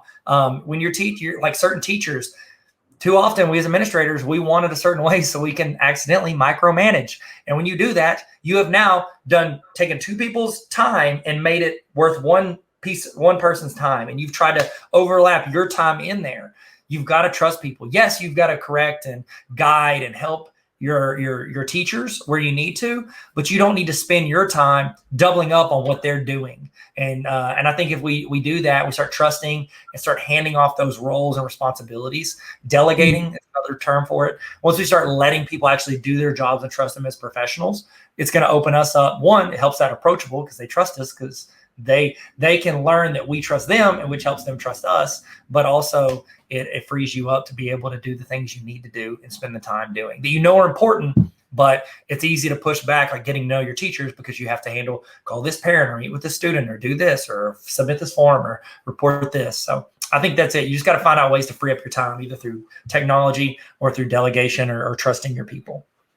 I think we need a whole session on that, Tyler. How to automate mundane tasks. What strategies did you put into place? Because that would be so beneficial. Yeah. I mean, I look at our administrators and they're always busy. Like you can be standing there having a conversation with them and someone calls them on the walkie-talkie at least 2 or 3 times, can you meet me in building 17? Can you meet me over here? We've got a kid with a vape, or we've got, it's just crazy. They're constantly pulled in all these different directions. And, I'm just assuming, just from looking in from the outside, that it's got to be hard. It's got to be a challenge. So it is. And we are doing a session on Autocrat, which is an add-on I recommend for everybody that needs to automate things. So, and I think I have a Google session for administrators, and that's all. Like pretty much everything I do in there is like, here's how you can save some time, because how to work smarter, not harder. How to work. Yeah. How to not even have to work smarter, because it's doing it for you. There's still automations from when I was at Bauxite that are still running. They run in the background and nobody has to do them, because I spent a couple hours creating a program that automates. And so you don't have to do it. And so it's saving people time. You're the bomb. That is brilliant. That is absolutely. Well, crazy There's probably good. a bunch of stuff they've quit doing because it wasn't very good that I created, but I know there's at least a couple still there. So I'm excited for that. Oh, Lindsay, any other thoughts? Any final thoughts? Things you'd like to say to anybody? Encourage anybody? Anything at all? I think the biggest thing is just knowing that having, intentional wellness or good mental health as a teacher is a journey, and recognizing that it's a process. Again, for me, I fail at this all the time. These are just some things that I'm trying to put in place to be better at this so that I don't experience that burnout. But yeah, thank you so much for letting me share part of my journey with you and everyone else. This has been so fun. It's been kind of a fun break from iPad. I feel like I talk about iPad all the time. This was different. I didn't even show an iPad today. I didn't talk about Apple at all. So get the quota. Bam. We just flash it twice. We're good. just flash one across the screen. Yeah. We'll just show you guys how to use Notability. Thank you guys. So no, thank you so much, Lindsay. You're wonderful. You're an excellent teacher and a great person. And I just really appreciate your time and your thoughts and your experience on this. And so appreciate you guys for tuning in, and I hope you got something out of it. I hope you understood at least that other people are going through this too. You're not alone on this journey. And yes, it's a lot of hard work. It's very much worth it, but it is hard work, and I appreciate everything that you guys do and all the lives you're impacting and the way you're making the world a better place. I said it in a weird voice, but I meant every word of it. Thank you so much, Lindsay. You're fantastic. Thank you. We did it. We did it. We learned something. Did you learn something today? In the chat, I want you to put the thing that you are taking away from today. Put one thing in the chat right now that you have learned or that you have realized or that's reinforced something you think. Put that one that I like to call this the golden nugget. Put the golden nugget from today in the chat. And that way, if somebody's missed it or they checked in, go ahead and you guys can copy paste what other people put. If there's some advice, you can screenshot it. Get this. I want you to throw in the best thing you learned today. It's like a best of highlight reel for your favorite thing that happened during this training. Toss that in the chat right now so we can share and grow together. Okay, we're about to do the evaluation. Before we do, I want to remind you, if you want access to this entire training at any time throughout the year, not just these live broadcasts, you can join the Tarver Academy Honor. Why'd I do this? Hey guys, Tarver Academy Honor Roll. It's like Netflix for teachers. Netflix for teachers, because you have resources, you have templates, you have PDs, trainings. It's literally like a library of trainings, and then access to ask questions, to request resources that I build and send out to teachers all around the world. So tarveracademy.com/honor roll if you want to join the greatest community on the planet. And I'm not biased at all. I mean, all of us, you're on the honor roll. You want to be on the honor roll? Sick. Let's all be on the honor roll. And I'm a dean, so keep me on the dean's list. Hey, that works. Okay. All right. Now it's time for your evaluation. I'd love to get your thoughts on what you thought for this, but also I'm going to send you a certificate saying that you sat through this training. You put in the time. You wanted to learn. You wanted to grow. You wanted to get better. This is going to be a certificate that I'm going to email to you. What I need you to do is I need you to go to the link on the screen or hover over the QR code with your phone. Get your phone out, hover over it. It's going to ask you a few questions. If you don't get this, it means that you put your email address in wrong. Make sure, please do not rush this. Type your email address in correctly. Please, I'm begging you, because if not, you're gonna email me, I never got my certificate. It's because your email address is wrong. Type in your email address correctly, fill it out, fill out your name, make sure you capitalize, make it look good, because it's gonna fill into the certificate from this. So I need you to put this in correctly, please. Okay, go there, we're gonna walk you through it. Go into this, click on the link, or you can't click on the link because it's on a video. Type in the link on your computer or type it in on your phone or whatever device you have. Scan the QR code, fill it out. I'm gonna send you a certificate with a timestamp on it saying what time you ended. You have proof from earlier if you sent in to the other link of what time you started. And then you also got your notes and all the stuff you've learned, your screenshots, all of that to show your administrator or whoever, your spouse, you show your friends, show people on the streets, all the learning that you did. You can frame that certificate. I think we're all getting framed. You get it framed, I'm getting framed. I'm gonna put it up on my shelf. I got too much stuff on my shelf already. So look at this, Lonzo Ball rookie card. If you got any, by the way, you got any basketball cards you wanna sell, hit me up. I've been slightly obsessed with basketball cards, and I apologize for bringing it up. Look at this. I've got, this is all Lonzo Ball. Lonzo Ball, I mean, He's the GOAT. Everybody says it. Who's in the chat? Who is your favorite basketball player of all time? I'd love to know. If it's Lonzo Ball, it's quite the coincidence because I had it sitting on my desk. If not, it's probably this guy. Probably this guy right here. See that guy? That's Michael Jordan. No big deal. It's whatever. Don't like to brag about it. I mean, it's not that expensive, that card. But if you got any cards you want to sell, holler at me. I don't know why I said that. I'm just stalling so you guys can fill out your evaluation. All right. Y'all feel good? I'm going to leave this on the screen for you for a little while in case you had to step out for a second. I'm going to leave this up. Thank you again so much for your attention and your time and everything that you put into learning and growing with us today. I'm Tyler. This is Tarver Academy. Let's learn and have fun. See you guys later.